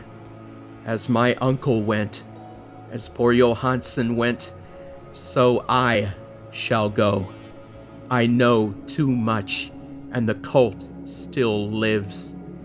Cthulhu still lives too, I suppose, again in that chasm of stone which has shielded him since the sun was young.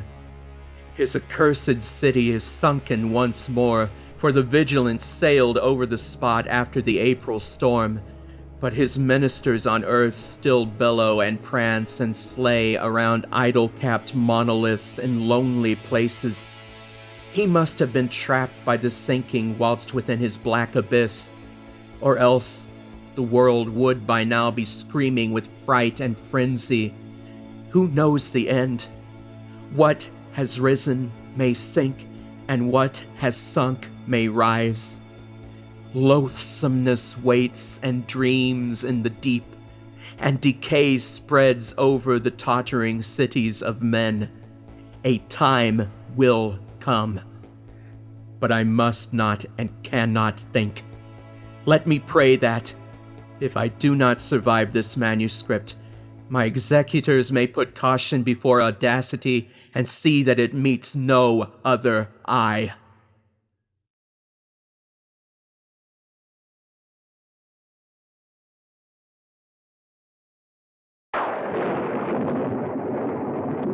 There was thunder in the air on the night I went to the deserted mansion atop Tempest Mountain to find the lurking fear.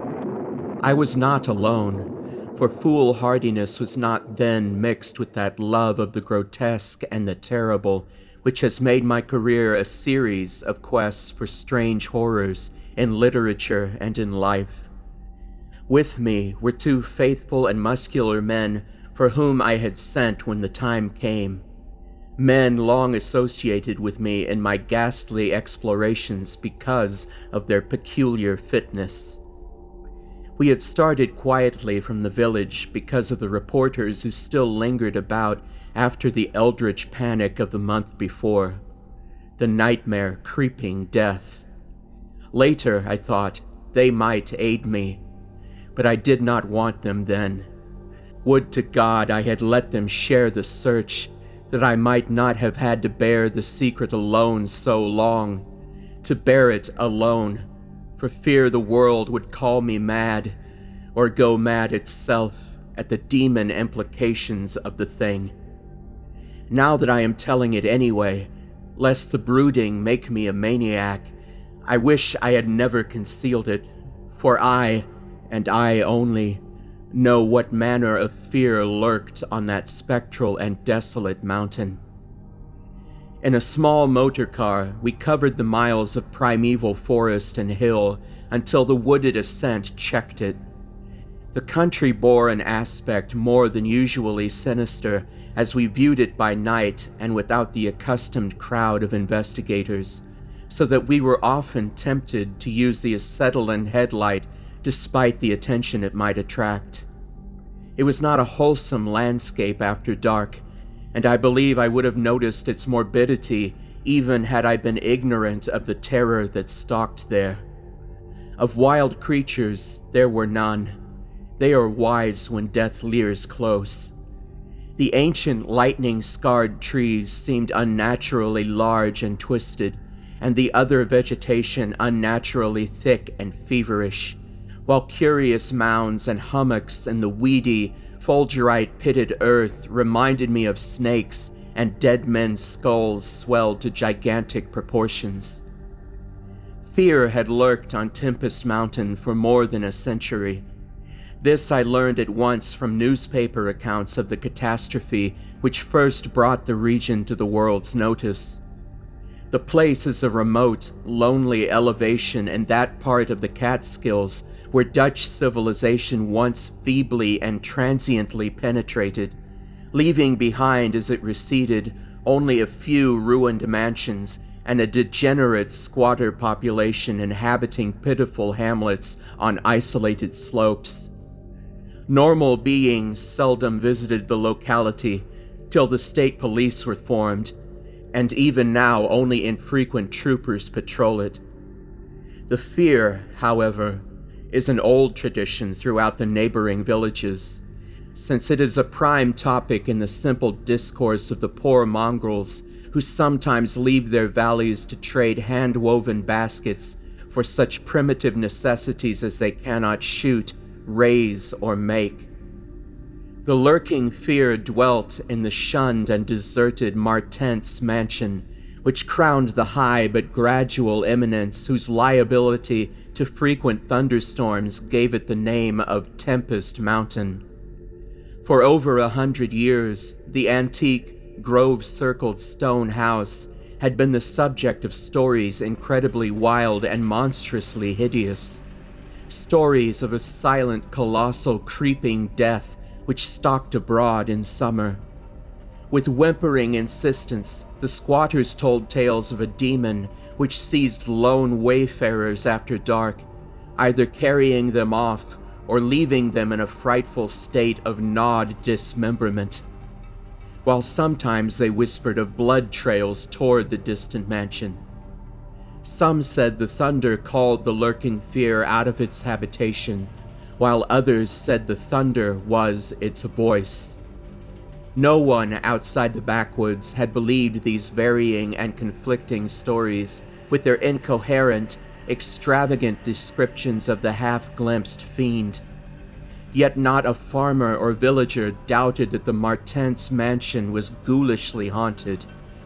Local history forbade such a doubt, although no ghostly evidence was ever found by such investigators as had visited the building after some especially vivid tale of the squatters. Grandmothers told strange myths of the Martens specter, myths concerning the Martens family itself, its queer hereditary dissimilarity of eyes, its long, unnatural annals, and the murder which had caused it. The terror which brought me to the scene was a sudden and portentous confirmation of the mountaineers' wildest legends. One summer night, after a thunderstorm of unprecedented violence, the countryside was aroused by a squatters' stampede which no mere delusion could create. The pitiful throngs of natives shrieked and whined of the unnameable horror which had descended upon them, and they were not doubted. They had not seen it, but had heard such cries from one of their hamlets that they knew a creeping death had come. In the morning, citizens and state troopers followed the shuddering mountaineers to the place where they said the death had come. Death was indeed there. The ground under one of the squatters' villages had caved in after a lightning stroke, destroying several of the malodorous shanties. But upon this property damage was superimposed an organic devastation which paled it to insignificance. Of a possible 75 natives who had inhabited this spot, not one living specimen was visible. The disordered earth was covered with blood and human debris, bespeaking too vividly the ravages of demon teeth and talons. Yet no visible trail led away from the carnage. That some hideous animal must be the cause, everyone quickly agreed. Nor did any tongue now revive the charge that such cryptic deaths formed merely the sordid murders common in decadent communities. That charge was revived only when about 25 of the estimated population were found missing from the dead, and even then it was hard to explain the murder of 50 by half that number. But the fact remained that on a summer night a bolt had come out of the heavens and left a dead village whose corpses were horribly mangled, chewed, and clawed. The excited countryside immediately connected the horror with the haunted Martens mansion, though the localities were over 3 miles apart.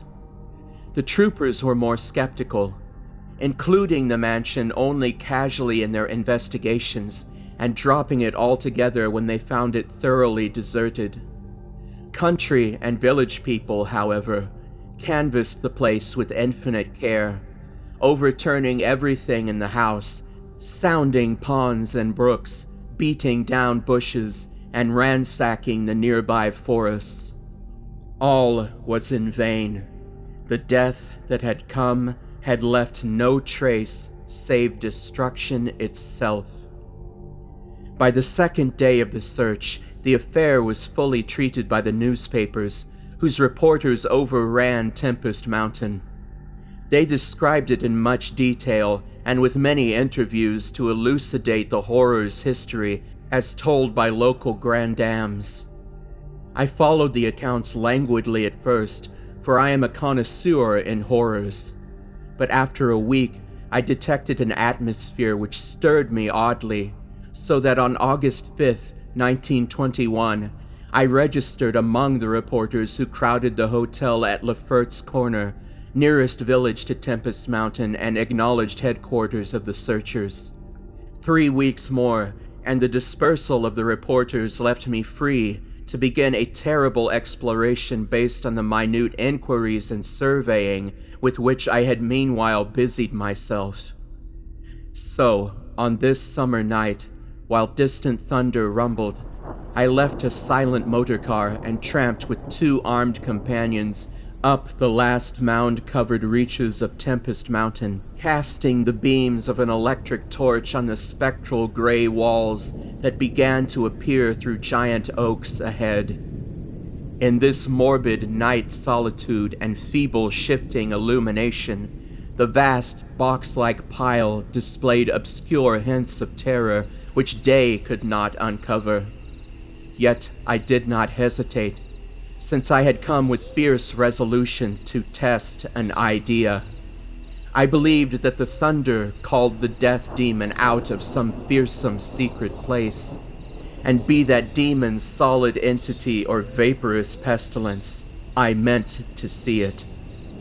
I had thoroughly searched the ruins before, hence knew my plan well, choosing as the seat of my vigil the old room of John Martens, whose murder looms so great in the rural legends.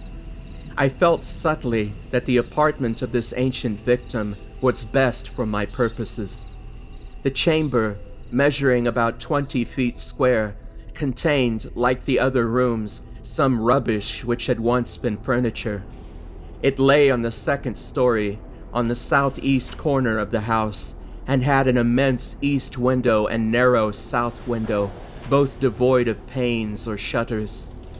Opposite the large window was an enormous Dutch fireplace with scriptural tiles representing the prodigal son, and opposite the narrow window was a spacious bed built into the wall. As the tree-muffled thunder grew louder, I arranged my plan's details. First, I fastened side by side to the ledge of the large window 3 rope ladders which I had brought with me. I knew they reached a suitable spot on the grass outside, for I had tested them. Then the 3 of us dragged from another room a wide 4-postered bedstead, crowding it laterally against the window. Having strewn it with fir boughs, all now rested on it with drawn automatics, 2 relaxing while the 3rd watched. From whatever direction the demon might come, our potential escape was provided. If it came from within the house, we had the window ladders. If from outside, the door and the stairs. We did not think, judging from precedent, that it would pursue us far even at worst.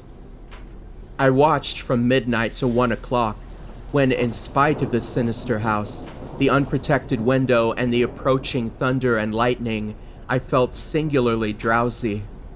I was between my 2 companions, George Bennett being toward the window, and William Toby toward the fireplace. Bennett was asleep, having apparently felt the same anomalous drowsiness which affected me, so I designated Toby for the next watch, although even he was nodding. It is curious how intently I had been watching that fireplace. The increasing thunder must have affected my dreams, for in the brief time I slept there came to me apocalyptic visions. Once I partly awaked, probably because the sleeper toward the window had restlessly flung an arm across my chest. I was not sufficiently awake to see whether Toby was attending to his duties as sentinel, but felt a distinct anxiety on that score. Never before had the presence of evil so poignantly oppressed me. Later, I must have dropped to sleep again, for it was out of a phantasmal chaos that my mind leaped when the night grew hideous with shrieks beyond anything in my former experience or imagination. In that shrieking, the inmost soul of human fear and agony clawed hopelessly and insanely at the ebony gates of oblivion. I awoke to red madness and the mockery of diabolism, as farther and farther down inconceivable vistas that phobic and crystalline anguish retreated and reverberated. There was no light, but I knew from the empty space at my right that Toby was gone. God alone knew whither. Across my chest still lay the heavy arm of the sleeper at my left. Then came the devastating stroke of lightning which shook the whole mountain, lit the darkest crypts of the hoary grove, and splintered the patriarch of the twisted trees. In the demon flash of a monstrous fireball, the sleeper started up suddenly, while the glare from beyond the window threw his shadow vividly upon the chimney above the fireplace, from which my eyes had never strayed. That I am still alive and sane is a marvel I cannot fathom. I cannot fathom it, for the shadow on that chimney was not that of George Bennett or of any other human creature, but a blasphemous abnormality from hell's nethermost craters, a nameless, shapeless abomination which no mind could fully grasp and no pen even partly describe. In another second, I was alone in the accursed mansion, shivering and gibbering. George Bennett and William Toby had left no trace, not even of a struggle. They were never heard of again. For days after that hideous experience in the forest-swathed mansion, I lay nervously exhausted in my hotel room at Lefferts Corners. I do not remember exactly how I managed to reach the motor car, start it, and slip unobserved back to the village, for I retain no distinct impression save of the wild-armed Titan trees, demonic mutterings of thunder, and Shiranian shadows athwart the low mounds that dotted and streaked the region. As I shivered and brooded on the casting of that brain-blasting shadow, I knew that I had at last pried out one of Earth's supreme horrors, one of those nameless blights of outer voids whose faint demon scratchings we sometimes hear on the farthest rim of space, yet from which our own finite vision has given us a merciful immunity. The shadow I had seen, I hardly dared to analyze or identify. Something had lain between me and the window that night, but I shuddered whenever I could not cast off the instinct to classify it. If it had only snarled, or bayed, or laughed titteringly, even that would have relieved the abysmal hideousness. But it was so silent. It had rested a heavy arm or foreleg on my chest. Obviously it was organic, or had once been organic. Jean Martin's, whose room I had invaded, was buried in the graveyard near the mansion. I must find Bennett and Toby, if they lived. Why had it picked them, and left me for the last? Drowsiness is so stifling, and dreams are so horrible. In a short time, I realized that I must tell my story to someone, or break down completely. I had already decided not to abandon the quest for the lurking fear, for in my rash ignorance it seemed to me that uncertainty was worse than enlightenment, however terrible the latter might prove to be. Accordingly, I resolved in my mind the best course to pursue, whom to select for my confidences, and how to track down the thing which had obliterated 2 men and cast a nightmare shadow. My chief acquaintances at Lefferts Corners had been the affable reporters, of whom several still remained to collect final echoes of the tragedy. It was from these that I determined to choose a colleague, and the more I reflected, the more my preference inclined toward one Arthur Monroe, a dark, lean man of about 35, whose education, taste, intelligence, and temperament all seemed to mark him as one not bound to conventional ideas and experiences. On an afternoon in early September, Arthur Monroe listened to my story. I saw from the beginning that he was both interested and sympathetic, and when I had finished, he analyzed and discussed the thing with the greatest shrewdness and judgment. His advice, moreover, was eminently practical, for he recommended a postponement of operations at the Martens mansion until we might become fortified with more detailed historical and geographical data. On his initiative, we combed the countryside for information regarding the terrible Martens family, and discovered a man who possessed a marvelously illuminating ancestral diary. We also talked at length with some of the mountain mongrels as had not fled from the terror and confusion to remoter slopes, and arranged to proceed our culminating task, the exhaustive and definitive examination of the mansion in the light of its detailed history, with an equally exhaustive and definitive examination of spots associated with the various tragedies of squatter legend. The results of this examination were not at first very enlightening, though our tabulation of them seemed to reveal a fairly significant trend, namely, that the number of reported horrors was by far the greatest in areas either comparatively near the avoided house or connected with it by stretches of the morbidly overnourished forest. There were, it is true, exceptions. Indeed, the horror which had caught the world's ear had happened in a treeless space remote alike from the mansion and from any connecting woods. As to the nature and appearance of the lurking fear, nothing could be gained from the scared and witless shanty dwellers. In the same breath, they called it a snake and a giant, a thunder devil and a bat, a vulture and a walking tree. We did, however, deem ourselves justified in assuming that it was a living organism, highly susceptible to electrical storms. And although certain of the stories suggested wings, we believed that its aversion for open spaces made land locomotion a more probable theory. The only thing really incompatible with the latter view was the rapidity with which the creature must have traveled in order to perform all the deeds attributed to it. When we came to know the squatters better, we found them curiously likable in many ways.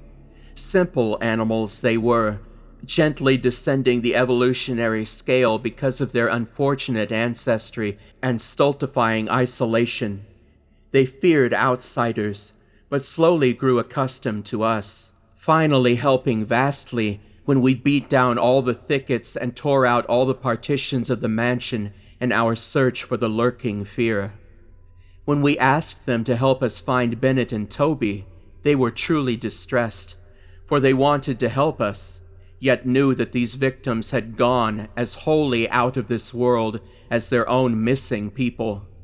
That great numbers of them had actually been killed and removed, just as the wild animals had long been exterminated, we were, of course, thoroughly convinced, and we waited apprehensively for further tragedies to occur. By the middle of October, we were puzzled by our lack of progress. Owing to the clear nights, no demonic aggressions had taken place, and the completeness of our vain searches of house and country almost drove us to regard the lurking fear as a non-material agency. We feared that the cold weather would come on and halt our explorations, for all agreed that the demon was generally quiet in winter. Thus, there was a kind of haste and desperation in our last daylight canvass of the horror-visited hamlet, a hamlet now deserted because of the squatters' fears. As the afternoon advanced, it became increasingly difficult to see, and we heard the rumble of a thunderstorm gathering over Tempest Mountain. This sound in such a locality naturally stirred us, although less than it would have done at night. As it was, we hoped desperately that the storm would last until well after dark, and with that hope turned from our aimless hillside searching toward the nearest inhabited hamlet to gather a body of squatters as helpers in this investigation. Timid as they were, a few of the younger men were sufficiently inspired by our protective leadership to promise such help. We had hardly more than turned, however, when there descended such a blinding sheet of torrential rain that shelter became imperative. The extreme, almost nocturnal darkness of the sky caused us to stumble sadly, but guided by the frequent flashes of lightning and by our minute knowledge of the hamlet, we soon reached the least porous cabin of the lot. A heterogeneous combination of logs and boards whose still existing door and single tiny window both faced Maple Hill. Barring the door after us against the fury of the wind and rain, we put in place the crude window shutter which our frequent searches had taught us where to find. It was dismal, sitting there on rickety boxes in the pitchy darkness, but we smoked pipes and occasionally flashed our pocket lamps about. Now and then we could see the lightning through the cracks in the wall. The afternoon was so incredibly dark that each flash was extremely vivid. The stormy vigil reminded me shudderingly of my ghastly night on Tempest Mountain. My mind turned to that odd question which had kept recurring ever since the nightmare thing had happened. And again, I wondered why the demon, approaching the three watchers either from the window or the interior, had begun with the men on each side and left the middle man till the last, when the Titan fireball had scared it away. Why had it not taken its victims in natural order, with myself second from whichever direction it had approached? With what manner of far-reaching tentacles did it prey?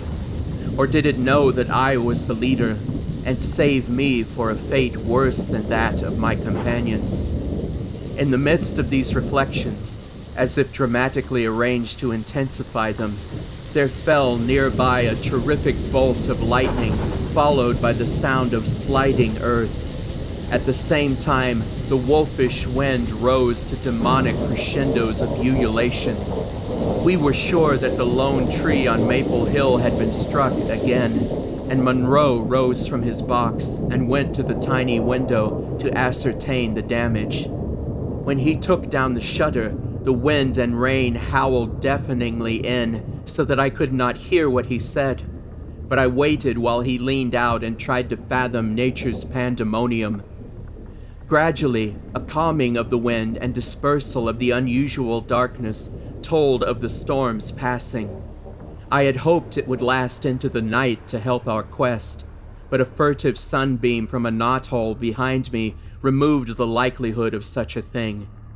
Suggesting to Monroe that we had better get some light, even if more showers came, I unbarred and opened the crude door. The ground outside was a singular mass of mud and pools, with fresh heaps of earth from the slight landside. But I saw nothing to justify the interest which kept my companion silently leaning out the window. Crossing to where he leaned, I touched his shoulder, but he did not move. Then, as I playfully shook him and turned him around, I felt the strangling tendrils of a cancerous horror whose roots reached into illimitable paths and fathomless abysms of the night that broods beyond time. For Arthur Monroe was dead, and on what remained of his chewed and gouged head there was no longer a face. On the tempest-racked night of November 8th, 1921, with a lantern which cast charnel shadows, I stood digging alone and idiotically in the grave of Jan Martens. I had begun to dig in the afternoon because a thunderstorm was brewing, and now that it was dark and the storm had burst above the maniacally thick foliage, I was glad. I believe that my mind was partly unhinged by events since August 5th, the demon shadow in the mansion, the general strain and disappointment, and the thing that occurred at the hamlet in an October storm. After that thing, I had dug a grave for one whose death I could not understand. I knew that others could not understand either, so I let them think that Arthur Monroe had wandered away. They searched, but found nothing. The squatters might have understood, but I dared not frighten them more. I myself seemed strangely callous. That shock at the mansion had done something to my brain, and I could think only of the quest for a horror now grown to cataclysmic stature in my imagination. A quest which the fate of Arthur Monroe made me vow to keep silent and solitary. The scene of my excavations would alone have been enough to unnerve any ordinary man. Baleful, primal trees of unholy size, age, and grotesqueness leered above me, like the pillars of some hellish druidic temple, muffling the thunder, hushing the clawing wind, and admitting but little rain. Beyond the scarred trunks in the background, illumined by the faint flashes of filtered lightning, rose the damp, ivied stones of the deserted mansion, while somewhat nearer was the abandoned Dutch garden, whose walks and beds were polluted by a white, fungus-fetid, overnourished vegetation that never saw full daylight. And nearest of all was the graveyard, whose deformed trees tossed insane branches as their roots displaced unhallowed slabs and sucked venom from what lay below. Now and then, beneath the brown pall of leaves that rotted and festered in the antediluvian forest darkness, I could trace the sinister outlines of some of those low mounds which characterized the lightning-pierced region. History had led me to this archaic grave.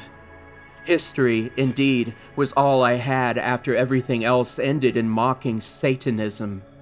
I now believed that the lurking fear was no material thing, but a wolf-fanged ghost that rode the midnight lightning. And I believed, because of the masses of local tradition I had unearthed in my search with Arthur Monroe, that the ghost was that of Jan Martens, who died in 1762. That is why I was digging idiotically in his grave. The Martens mansion was built in 1670 by Gerrit Martens, a wealthy New Amsterdam merchant who disliked the changing order under British rule and had constructed this magnificent domicile on a remote woodland summit whose untrodden solitude and unusual scenery pleased him. The only substantial disappointment encountered in this site was that which concerned the prevalence of violent thunderstorms in summer. When selecting the hill and building his mansion, Mynheer Martens had laid these frequent natural outbursts to some peculiarity of the year, but in time he perceived that the locality was especially liable to such phenomena. At length, having found these storms injurious to his health, he fitted up a cellar into which he could retreat from their wildest pandemonium. Of Gerrit Martens's descendants, less is known than of himself, since they were all reared in hatred of the English civilization and trained to shun such of the colonists as accepted it. Their life was exceedingly secluded, and people declared that their isolation had made them heavy of speech and comprehension. In appearance, all were marked by a peculiar inherited dissimilarity of eyes, one generally being blue and the other brown. Their social contacts grew fewer and fewer, till at last they took to intermarrying with the numerous menial class about the estate. Many of the crowded family degenerated, moved across the valley, and merged with the mongrel population which was later to produce the pitiful squatters. The rest had stuck sullenly to their ancestral mansion, becoming more and more clannish and taciturn, yet developing a nervous responsiveness to the frequent thunderstorms. Most of this information reached the outside world through young Jan Martens, who, from some kind of restlessness, joined the colonial army when news of the Albany Convention reached Tempest Mountain. He was the first of Gerrit's descendants to see much of the world, and when he returned in 1760 after 6 years of campaigning, he was hated as an outsider by his father, uncles, and brothers, in spite of his dissimilar Martens eyes. No longer could he share the peculiarities and prejudices of the Martenses, while the very mountain thunderstorms failed to intoxicate him as they had before. Instead, his surroundings depressed him, and he frequently wrote to a friend in Albany of plans to leave the parental roof. In the spring of 1763, Jonathan Gifford, the Albany friend of Jan Martens, became worried by his correspondent's silence, especially in view of the conditions and quarrels at the Martens mansion. Determined to visit Jan in person, he went into the mountains on horseback. His diary states that he reached Tempest Mountain on September 20th, finding the mansion in great decrepitude. The sullen, odd-eyed Martenses, whose unclean animal aspect shocked him, told him in broken gutturals that Jan was dead. He had, they insisted, been struck by lightning the autumn before, and now lay buried behind the neglected sunken gardens. They showed the visitor the grave, barren and devoid of markers. Something in the Martenses' manner gave Gifford a feeling of repulsion and suspicion, and a week later he returned with spade and mattock to explore the sepulchre spot. He found what he expected, a skull crushed cruelly as if by savage blows. So returning to Albany, he openly charged the Martenses with the murder of their kinsman. Legal evidence was lacking, but the story spread rapidly round the countryside, and from that time the Martenses were ostracized by the world. No one would deal with them, and their distant manor was shunned as an accursed place. Somehow they managed to live on independently by the products of their estate, for occasional lights glimpsed from faraway hills attested their continued presence. These lights were seen as late as 1810, but toward the last they became very infrequent. Meanwhile, there grew up about the mansion and the mountain a body of diabolic legendry. The place was avoided with doubled assiduousness, and invested with every whispered myth tradition could supply. It remained unvisited till 1816, when the continued absence of lights was noticed by the squatters. At that time, a party made investigations, finding the house deserted and partly in ruins. There were no skeletons about, so the departure rather than death was inferred. The clan seemed to have left several years before, and impoverished penthouses showed how numerous it had grown prior to its migration. Its cultural level had fallen very low, as proved by decaying furniture and scattered silverware, which must have been long abandoned when its owners left. But though the dreaded Martenses were gone, the fear of the haunted house continued, and grew very acute when new and strange stories arose among the mountain decadents. There it stood, deserted, feared, and linked with the vengeful ghost of Jan Martens. There it still stood on the night I dug in Jan Martens's grave. I have described my protracted digging as idiotic, and such it indeed was in object and method. The coffin of Jan Martens had soon been unearthed. It now held only dust and nitre. But in my fury to exhume his ghost, I delved irrationally and clumsily down beneath where he had lain. God knows what I expected to find. I only felt that I was digging in the grave of a man whose ghost stalked by night. It is impossible to say what monstrous depth I had attained when my spade, and soon my feet, broke through the ground beneath. The event, under the circumstances, was tremendous, for in the existence of a subterranean space here, my mad theories had terrible confirmation. My slight fall had extinguished the lantern, but I produced an electric pocket lamp and viewed the small horizontal tunnel which led away indefinitely in both directions. It was amply large enough for a man to wriggle through, and though no sane person would have tried it at that time, I forgot danger, reason, and cleanliness in my single-minded fever to unearth the lurking fear. Choosing the direction toward the house, I scrambled recklessly into the narrow burrow, squirming ahead blindly and rapidly, and flashing but seldom the light I kept before me. What language can describe the spectacle of a man lost in infinitely abysmal earth, pawing, twisting, wheezing, scrambling madly through sunken convolutions of immemorial blackness without an idea of time, safety, direction, or definite object? There is something hideous in it, but that is what I did. I did it for so long that life faded to a far memory, and I became one with the moles and grubs of nighted depths. Indeed, it was only by accident that after interminable writhings I jarred my forgotten electric lamp alight, so that it shone eerily along the burrow of caked loam that stretched and curved ahead.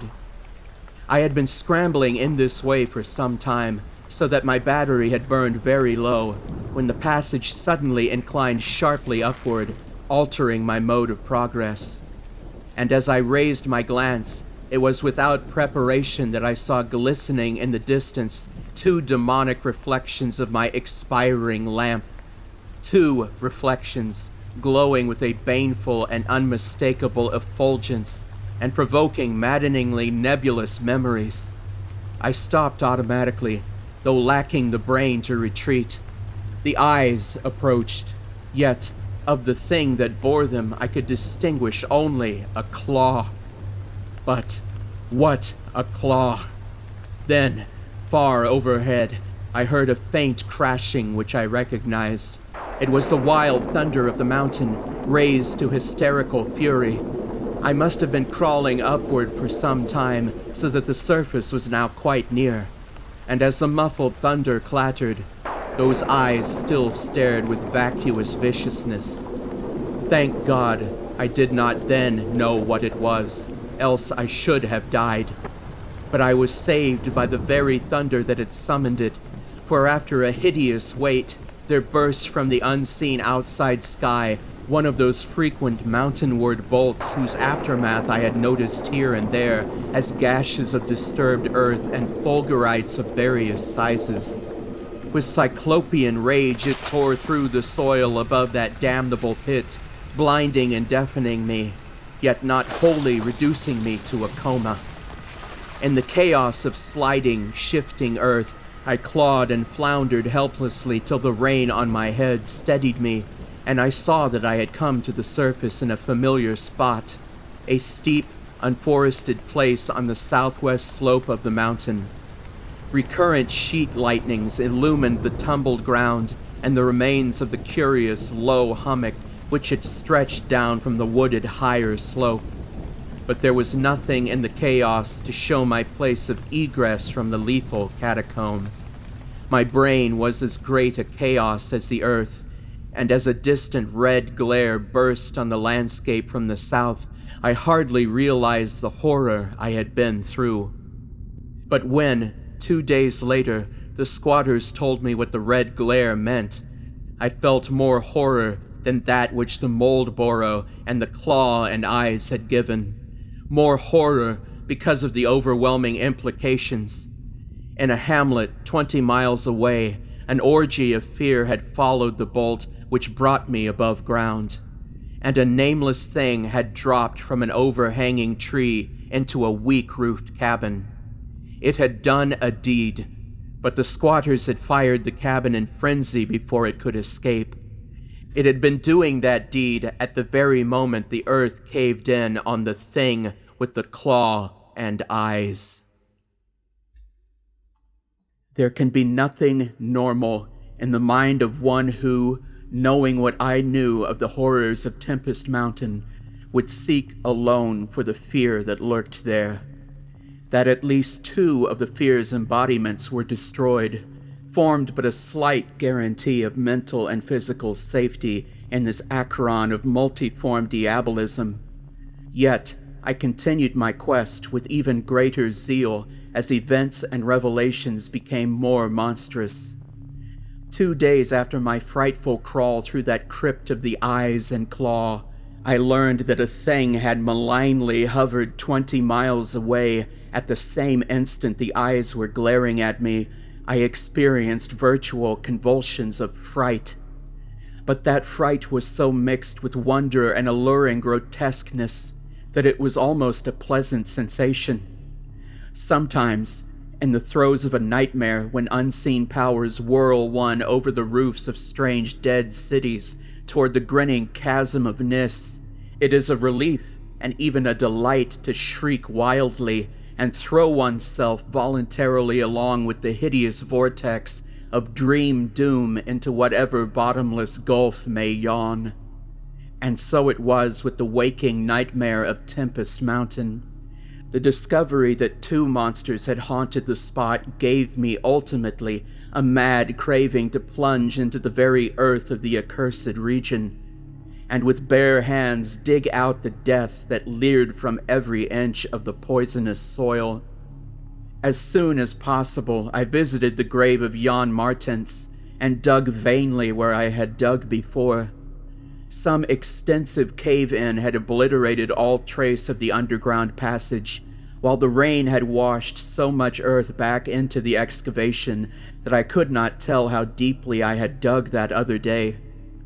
I likewise made a difficult trip to the distant hamlet where the death creature had been burnt, and was little repaid for my trouble. In the ashes of the fateful cabin I found several bones, but apparently none of the monsters. The squatters said the thing had had only one victim, but in this I judged them inaccurate, since besides the complete skull of a human being, there was another bony fragment which seemed certainly to have belonged to a human skull at some time.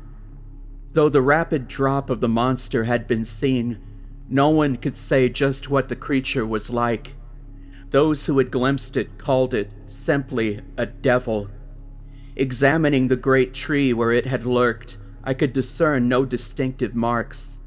I tried to find some trail into the black forest, but on this occasion could not stand the sight of those morbidly large boles, or of those vast serpent-like roots that twisted so malevolently before they sank into the earth. My next step was to re-examine with microscopic care the deserted hamlet where death had come most abundantly, and where Arthur Monroe had seen something he never lived to describe. Though my vain, precious searches had been exceedingly minute, I now had new data to test, for my horrible grave crawl convinced me that at least one of the phases of the monstrosity had been an underground creature. This time, on the 14th of November, my quest concerned itself mostly with the slopes of Cone Mountain and Maple Hill where they overlook the unfortunate hamlet, and I gave particular attention to the loose earth of the landslide region on the latter eminence. The afternoon of my search brought nothing to light, and dusk came as I stood on Maple Hill looking down at the hamlet and across the valley to Tempest Mountain. There had been a gorgeous sunset, and now the moon came up, nearly full, and shedding a silver flood over the plain, the distant mountainside, and the curious low mounds that rose here and there. It was a peaceful Arcadian scene, but knowing what it hid, I hated it. I hated the mocking moon, the hypocritical plain, the festering mountain, and those sinister mounds. Everything seemed to me tainted with a loathsome contagion and inspired by a noxious alliance with distorted hidden powers. Presently, as I gazed abstractedly at the moonlit panorama, my eye became attracted by something singular in the nature and arrangement of a certain topographical element. Without having any exact knowledge of geology, I had, from the first, been interested in the odd mounds and hummocks of the region. I had noticed that they were pretty widely distributed around Tempest Mountain, though less numerous on the plain than near the hilltop itself, where prehistoric glaciation had doubtless found feebler opposition to its striking and fantastic caprices. Now, in the light of that low moon which cast long, weird shadows, it struck me forcibly that the various points and lines of the mound system had a peculiar relation to the summit of Tempest Mountain. That summit was undeniably a center from which the lines or rows of points radiated indefinitely and irregularly, as if the unwholesome Martens mansion had thrown visible tentacles of terror. The idea of such tentacles gave me an unexplained thrill, and I stopped to analyze my reason for believing these mounds glacial phenomena. The more I analyzed, the less I believed, and against my newly opened mind there began to beat grotesque and horrible analogies based on superficial aspects and upon my experience beneath the earth. Before I knew it, I was uttering frenzied and disjointed words to myself. My God, Molehills. The damned place must be honeycombed. How many? That night at the mansion, they took Bennett and Toby first, on each side of us. Then I was digging frantically into the mound which had stretched nearest me, digging desperately, shiveringly, but almost jubilantly, digging and at last shrieking aloud with some unplaced emotion as I came upon a tunnel or burrow, just like the one through which I had crawled on that other demonic night. After that, I recall running, spade in hand, a hideous run across moon-litten, mound-marked meadows, and through diseased, precipitous abysses of haunted hillside forest, leaping, screaming, panting, bounding toward the terrible Martin's mansion. I recall digging unreasoningly in all parts of the briar-choked cellar, digging to find the core and center of that malignant universe of mounds. And then I recall how I laughed when I stumbled on the passageway, the hole at the base of the old chimney, where the thick weeds grew and cast queer shadows in the light of the lone candle I had happened to have with me. What still remained down in that hell hive, lurking and waiting for the thunder to arouse it, I did not know. 2 had been killed. Perhaps that had finished it. But still there remained that burning determination to reach the innermost secret of the fear, which I had once more come to deem definite, material, and organic. My indecisive speculation whether to explore the passage alone and immediately with my pocket light, or to try to assemble a band of squatters for the quest, was interrupted after a time by a sudden rush of wind from outside, which blew out the candle and left me in stark blackness. The moon no longer shone through the chinks and apertures above me, and with a sense of fateful alarm I heard the sinister and significant rumble of approaching thunder. A confusion of associated ideas possessed my brain, leading me to grope back toward the farthest corner of the cellar. My eyes, however, never turned away from the horrible opening at the base of the chimney, and I began to get glimpses of the crumbling bricks and unhealthy weeds as faint glows of lightning penetrated the woods outside and illumined the chinks in the upper wall. Every second I was consumed with a mixture of fear and curiosity. What would the storm call forth? Or was there anything left for it to call? Guided by a lightning flash, I settled myself down behind a dense clump of vegetation through which I could see the opening without being seen. If heaven is merciful, it will someday efface from my consciousness the sight that I saw and let me live my last years in peace. I cannot sleep at night now and have to take opiates when it thunders. The thing came abruptly and unannounced, a demon, rat-like scurrying from pits remote and unimaginable, a hellish panting and stifled grunting, and then, from that opening beneath the chimney, a burst of multitudinous and leprous life, a loathsome night-spawned flood of organic corruption more devastatingly hideous than the blackest conjurations of mortal madness and morbidity. Seething, stewing, surging, bubbling, like serpent slime, it rolled up and out of that yawning hole, spreading like a septic contagion, and streaming from the cellar at every point of egress, streaming out to scatter through the accursed midnight forest and strew fear, madness, and death. God knows how many there were. There must have been thousands. To see the stream of them in that faint, intermittent lightning was shocking. When they had thinned out enough to be glimpsed as separate organisms, I saw that they were dwarfed, deformed, hairy devils or apes, monstrous and diabolic caricatures of the monkey tribe. They were so hideously silent.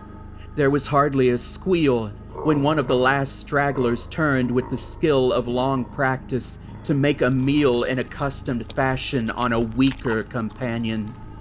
Others snapped up what it left and ate with slavering relish. Then, in spite of my days of fright and disgust, my morbid curiosity triumphed, and, as the last of the monstrosities oozed up alone from that netherworld of unknown nightmare, I drew my automatic pistol and shot it under cover of the thunder. Shrieking, slithering, torrential shadows of red viscous madness chasing one another through endless, ensanguined corridors of purple, fulgurous sky, formless phantasms and kaleidoscopic mutations of a ghoulish, remembered scene. Forests of monstrous, overnourished oaks with serpent roots twisting and sucking unnameable juices from an earth venomous with millions of cannibal devils. Mound-like tentacles groping from underground nuclei of polypus perversion. Insane lightning over malignant ivied walls and demon arcades choked with fungus vegetation.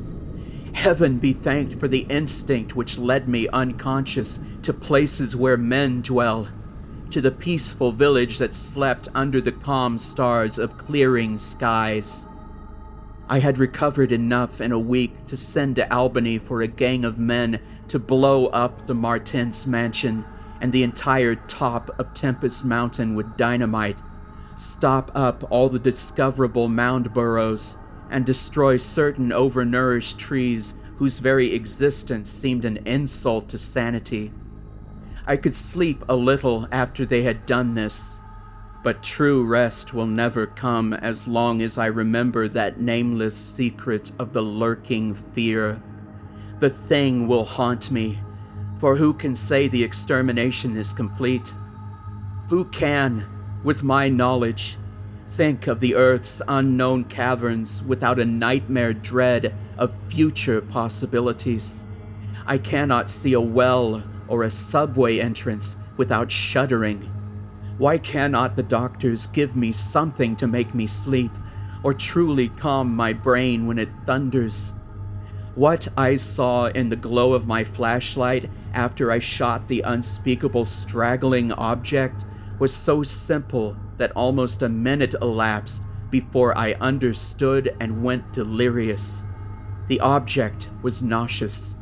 A filthy, whitish gorilla thing with sharp yellow fangs and matted fur. It was the ultimate product of mammalian degeneration, the frightful outcome of isolated spawning, multiplication, and cannibal nutrition above and below the ground, the embodiment of all the snarling chaos and grinning fear that lurk behind life. It had looked at me as it died, and its eyes had the same odd quality that marked those other eyes which had stared at me underground and excited cloudy recollections. One eye was blue, the other brown.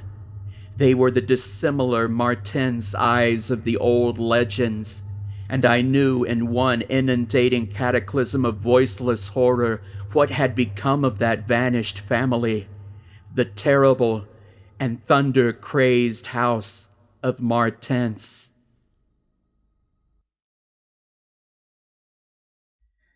I have examined maps of the city with the greatest care, yet have never again found the Rue d'Orsay. These maps have not been modern maps alone, for I know that names change.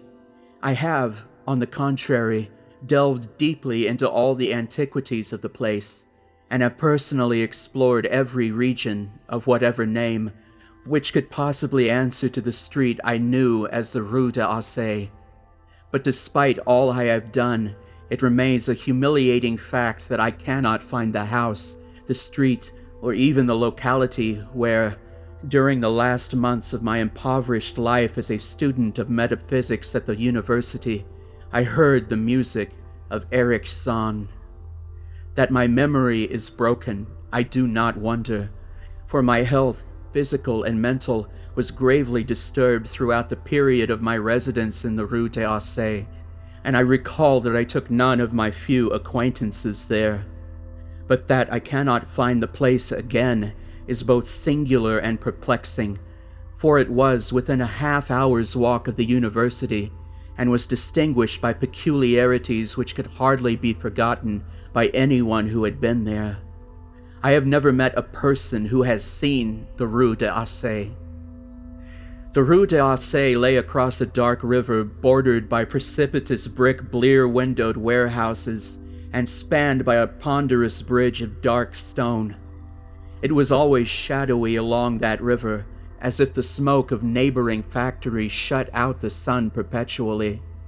The river was also odorous with evil stenches which I have never smelled elsewhere, and which may some day help me to find it, since I should recognize them at once.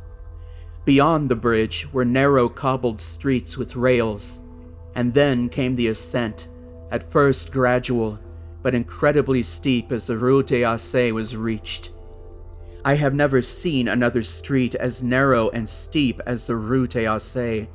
It was almost a cliff, closed to all vehicles, consisting in several places of flights of steps, and ending at the top in a lofty ivied wall.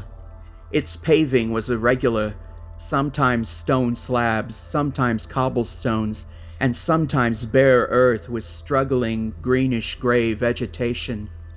The houses were tall, peaked-roofed, incredibly old, and crazily leaning backward, forward, and sideways.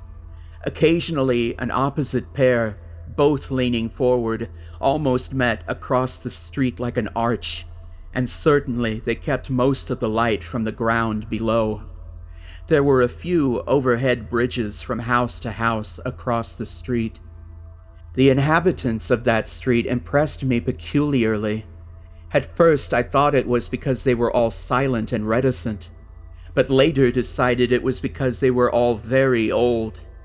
I do not know how I came to live on such a street, but I was not myself when I moved there. I had been living in many poor places, always evicted for want of money, until at last I came upon that tottering house in the Rue d'Aussay, kept by the paralytic Blandot. It was the third house from the top of the street, and by far the tallest of them all. My room was on the 5th story, the only inhabited room there, since the house was almost empty. On the night I arrived, I heard strange music from the peaked garret overhead, and the next day asked old Blandot about it. He told me it was an old German viol player, a strange dumb man who signed his name as Erich Zann, and who played evenings in a cheap theater orchestra, adding that Zann's desire to play in the night after his return from the theater was the reason he had chosen this lofty and isolated garret room, whose single gabled window was the only point on the street from which one could look over the terminating wall at the declivity and panorama beyond. Thereafter, I heard Zann every night, and although he kept me awake, I was haunted by the weirdness of his music. Knowing little of the art myself, I was yet certain that none of his harmonies had any relation to music I had heard before, and concluded that he was a composer of highly original genius. The longer I listened, the more I was fascinated, until after a week I resolved to make the old man's acquaintance. One night, as he was returning from his work, I intercepted Zann in the hallway and told him that I would like to know him and be with him when he played. He was a small, lean, bent person with shabby clothes, blue eyes, grotesque, satyr-like face, and nearly bald head, and at my first words seemed both angered and frightened. My obvious friendliness, however, finally melted him, and he grudgingly motioned to me to follow him up the dark, creaking and rickety attic stairs. His room, one of only two in the steeply pitched garret, was on the west side, toward the high wall that formed the upper end of the street. Its size was very great, and seemed the greater because of its extraordinary bareness and neglect. Of furniture, There was only a narrow iron bedstead, a dingy washstand, a small table, a large bookcase, an iron music rack, and 3 old-fashioned chairs. Sheets of music were piled in disorder about the floor. The walls were of bare boards and had probably never known plaster, whilst the abundance of dust and cobwebs made the place seem more deserted than inhabited. Evidently, Erich Zann's world of beauty lay in some far cosmos of the imagination. Motioning me to sit down, the dumb man closed the door, turned the large wooden bolt, and lighted a candle to augment the one he had brought with him. He now removed his vial from its moth-eaten covering, and taking it, seated himself in the least uncomfortable of the chairs. He did not employ the music rack, but offering no choice and playing from memory, enchanted me for over an hour with strains I had never heard before, strains which must have been of his own devising. To describe their exact nature is impossible for one unversed in music.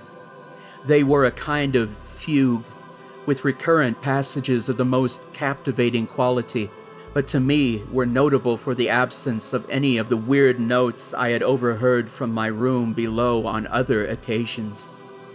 Those haunting notes I had remembered, and had often hummed and whistled inaccurately to myself. So when the player at length laid down his bow, I asked him if he would render some of them. As I began my request, the wrinkled satyr-like face lost the bored placidity it had possessed during the playing, and seemed to show the same curious mixture of anger and fright which I had noticed when first I accosted the old man. For a moment, I was inclined to use persuasion, regarding rather lightly the whims of senility, and even tried to awaken my host's weirder mood by whistling a few of the strains to which I had listened the night before. But I did not pursue this course for more than a moment, for when the dumb musician recognized the whistled air, his face grew suddenly distorted with an expression wholly beyond analysis, and his long, cold, bony right hand reached out to stop my mouth and silence the crude imitation. As he did this, he further demonstrated his eccentricity by casting a startled glance toward the lone curtained window, as if fearful of some intruder. A glance doubly absurd, since the garret stood high and inaccessible above all the adjacent roofs, this window being the only point on the steep street, as the concierge had told me, from which one could see over the wall at the summit. The old man's glance brought Blandot's remark to my mind, and with a certain capriciousness I felt a wish to look out over the wide and dizzying panorama of moonlit roofs and city lights beyond the hilltop, which of all the dwellers in the Rue d'Aussay only this crabbed musician could see. I moved toward the window and would have drawn aside the nondescript curtains, when, with a frightened rage even greater than before, the dumb lodger was upon me again, this time motioning with his head toward the door as he nervously strove to drag me thither with both hands. Now thoroughly disgusted with my host, I ordered him to release me and told him I would go at once. His clutch relaxed, and as he saw my disgust and offense, his own anger seemed to subside. He tightened his relaxing grip, but this time in a friendly manner, forcing me into a chair, then, with an appearance of wistfulness, crossing to the littered table, where he had wrote many words with a pencil in the labored French of a foreigner. The note which he finally handed me was an appeal for tolerance and forgiveness. Zann said that he was old, lonely, and afflicted with strange fears and nervous disorders connected with his music and with other things. He had enjoyed my listening to his music and wished I would come again and not mind his eccentricities. But he could not play to another his weird harmonies, and could not bear hearing them from another, nor could he bear having anything in his room touched by another. He had not known until our hallway conversation that I could overhear his playing in my room, and now asked me if I would arrange with Blanto to take a lower room where I could not hear him in the night. He would, he wrote, defray the difference in rent. As I sat deciphering the execrable French, I felt more lenient toward the old man. He was a victim of physical and nervous suffering, as was I, and my metaphysical studies had taught me kindness. In the silence, there came a slight sound from the window. The shutter must have rattled in the night wind, and for some reason I started almost as violently as did Erich Zann. So when I had finished reading, I shook my host by the hand and departed as a friend. The next day, Blondeau gave me a more expensive room on the 3rd floor, between the apartments of an aged moneylender and the room of a respectable upholsterer. There was no one on the 4th floor. It was not long before I found that Zann's eagerness for my company was not as great as it had seemed while he was persuading me to move down from the 5th story. He did not ask me to call on him, and when I did call, he appeared uneasy and played listlessly. This was always at night. In the day, he slept and would admit no one. My liking for him did not grow, though the attic room and the weird music seemed to hold an odd fascination for me. I had a curious desire to look out of that window, over the wall and down the unseen slope at the glittering roofs and spires which must lie outspread there. Once I went up to the garret during theater hours, when Zann was away, but the door was locked. What I did succeed in doing was to overhear the nocturnal playing of the dumb old man. At first, I would tiptoe up to my old 5th floor. Then, I grew bold enough to climb the last creaking staircase to the peaked garret. There, in the narrow hall, outside the bolted door with the covered keyhole, I often heard sounds which filled me with an indefinable dread. The dread of vague wonder and brooding mystery. It was not that the sounds were hideous, for they were not, but that they held vibrations suggesting nothing on this globe of earth, and that, at certain intervals, they assumed a symphonic quality which I could hardly conceive as produced by one player. Certainly, Erich Zann was a genius of wild power. As the weeks passed, the playing grew wilder, whilst the old musician acquired an increasing haggardness and furtiveness pitiful to behold. He now refused to admit me at any time, and shunned me whenever we met on the stairs. Then, one night as I listened at the door, I heard the shrieking viol swell into a chaotic babble of sound, a pandemonium which would have led me to doubt my own shaking sanity had there not come from behind that barred portal a piteous proof that the horror was real. The awful, inarticulate cry which only a mute can utter, and which rises only in moments of the most terrible fear or anguish. I knocked repeatedly at the door, but received no response. Afterward, I waited in the black hallway, shivering with cold and fear, till I heard the poor musician's feeble effort to rise from the floor by the aid of a chair. Believing him just conscious after a fainting fit, I renewed my rapping, at the same time calling out my name reassuringly. I heard Zann stumble to the window and close both shutter and sash, then stumble to the door, which he falteringly unfastened to admit me. This time, his delight at having me present was real, for his distorted face gleamed with relief while he clutched at my coat as a child clutches at its mother's skirts. Shaking pathetically, the old man forced me into a chair whilst he sank into another. He sat for some time inactive, nodding oddly, but having a paradoxical suggestion of intense and frightened listening. Subsequently, he seemed to be satisfied, and, crossing to a chair by the table, wrote a brief note, handed it to me, and returned to the table, where he began to write rapidly and incessantly. The note implored me in the name of mercy, and for the sake of my own curiosity, to wait where I was while he prepared a full account in German of all the marvels and terrors which beset him. I waited, and the dumb man's pencil flew. It was, perhaps, an hour later, while I still waited, and while the old musician's feverishly written sheets still continued to pile up, that I saw Zann start as from the hint of a horrible shock. Unmistakably, he was looking at the curtained window and listening shudderingly.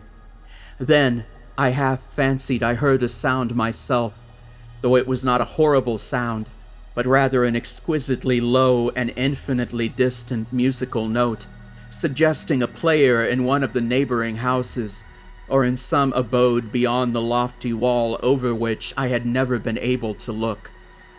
Upon Zann the effect was terrible, for, dropping his pencil suddenly, he rose, seized his viol, and commenced to rend the night with the wildest playing I had ever heard from his bow, save when listening at the barred door. It would be useless to describe the playing of Erich Zann on that dreadful night.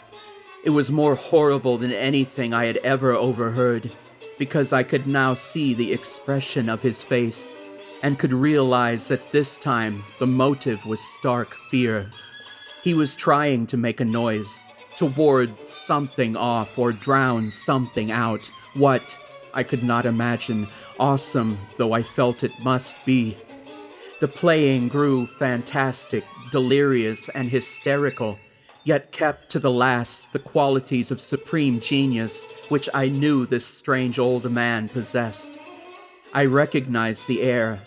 It was a wild Hungarian dance popular in the theaters, and I reflected for a moment that this was the first time I had ever heard Zann play the work of another composer. Louder and louder, wilder and wilder, mounted the shrieking and whining of that desperate viol. The player was dripping with an uncanny perspiration and twisted like a monkey, always looking frantically at the curtained window. In his frenzied strains, I could almost see shadowy satyrs and bacchanals dancing and whirling insanely through seething abysses of clouds and smoke and lightning. And then I thought I heard a shriller, steadier note, a calm, deliberate, purposeful, mocking note from far away in the west. At this juncture, the shutter began to rattle in the howling night wind, which had sprung up outside as if in answer to the mad playing within. The shutter rattled more loudly, unfastened, and commenced slamming against the window. Then the glass broke shiveringly under the persistent impacts, and the chill wind rushed in, making the candles sputter and rustling the sheets of paper on the table where Zann had begun to write out his horrible secret. I looked at Zann and saw that he was past conscious observation. His blue eyes were bulging, glassy, and sightless, and the frantic playing had become a blind, mechanical, unrecognizable orgy that no pen could even suggest. A sudden gust, stronger than the others, caught up the manuscript and bore it toward the window. I followed the flying sheets in desperation, but they were gone before I reached the demolished panes.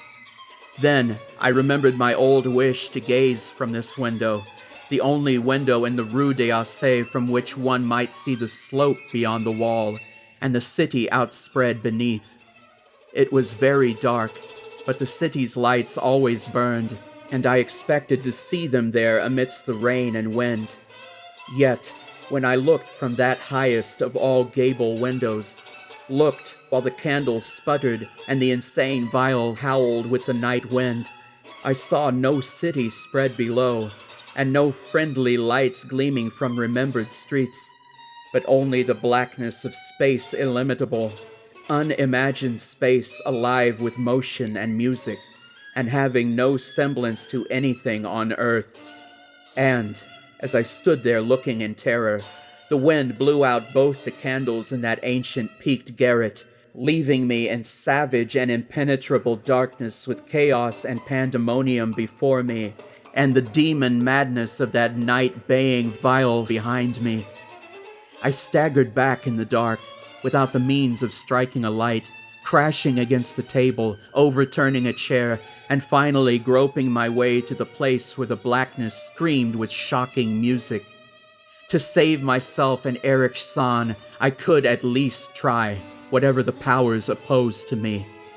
Once I thought some chill thing brushed me, and I screamed.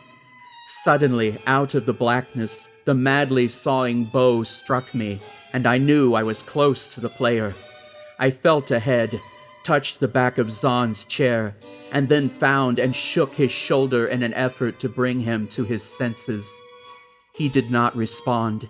I moved my hand to his head, whose mechanical nodding I was able to stop, and shouted in his ear that we must both flee from the unknown things of the night. But he neither answered me, nor abated the frenzy of his unutterable music, while all through the garret strange currents of wind seemed to dance in the darkness and babble. When my hand touched his ear, I shuddered, though I knew not why, till I felt of the still face, the ice-cold, stiffened, unbreathing face, whose glassy eyes bulged uselessly into the void. And then, by some miracle finding the door and the large wooden bolt, I plunged wildly away from that glassy-eyed thing in the dark, and from the ghoulish howling of that accursed vial whose fury increased even as I plunged.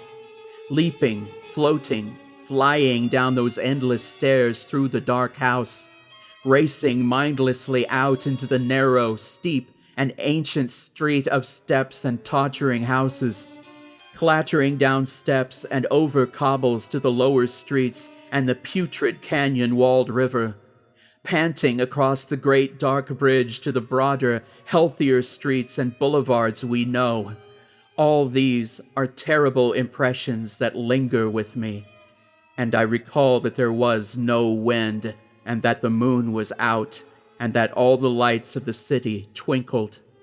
Despite my most careful searches and investigations, I have never since been able to find the Rue d'Aussay, but I am not wholly sorry, either for this or for the loss in the undreamable abysses of the closely written sheets which alone could have explained the music of Erich Zann.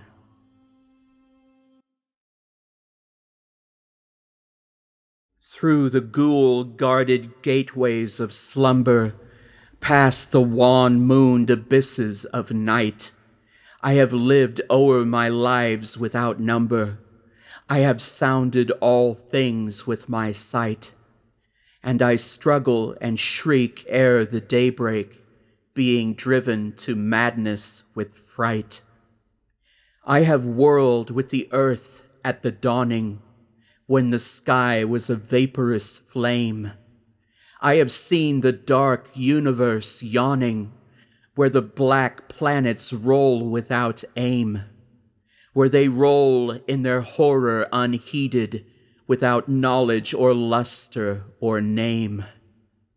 I had drifted o'er seas without ending, under sinister gray clouded skies, that the many-forked lightning is rending, that resound with hysterical cries, with the moans of invisible demons that out of the green waters rise. I have plunged like a deer through the arches of the hoary primordial grove, where the oaks feel the presence that marches, and stalks on where no spirit dares rove. And I flee from a thing that surrounds me and leers through dead branches above. I have stumbled by cave-ridden mountains that rise barren and bleak from the plain. I have drunk of the fog-fetid fountains that ooze down to the marsh and the main. And in hot, cursed tarns I have seen things I care not to gaze on again. I have scanned the vast ivy-clad palace. I have trod its untenanted hall, where the moon writhing up from the valleys shows the tapestried things on the wall, strange figures discordantly woven, which I cannot endure to recall. I have peered from the casement in wonder at the mouldering meadows around, at the many-roofed village laid under the curse of a grave-girdled ground, and from rows of white urn-carven marble I listen intently for sound. I have haunted the tombs of the ages. I have flown on the pinions of fear, where the smoke-belching Erebus rages, where the jackals loom snow-clad and drear, and in realms where the sun of the desert consumes what it never can cheer. I was old when the pharaohs first mounted the jewel-decked throne by the Nile. I was old in those epochs uncounted when I, and I only, was vile, and man, yet untainted and happy, dwelt in bliss on the far Arctic isle. Oh, great was the sin of my spirit, and great is the reach of its doom. Not the pity of heaven can cheer it, nor can respite be found in the tomb. Down the infinite eons come beating the wings of unmerciful gloom. Through the ghoul-guarded gateways of slumber, past the wan-mooned abysses of night, I have lived o'er my lives without number. I have sounded all things with my sight, and I struggle and shriek ere the daybreak, being driven to madness with fright.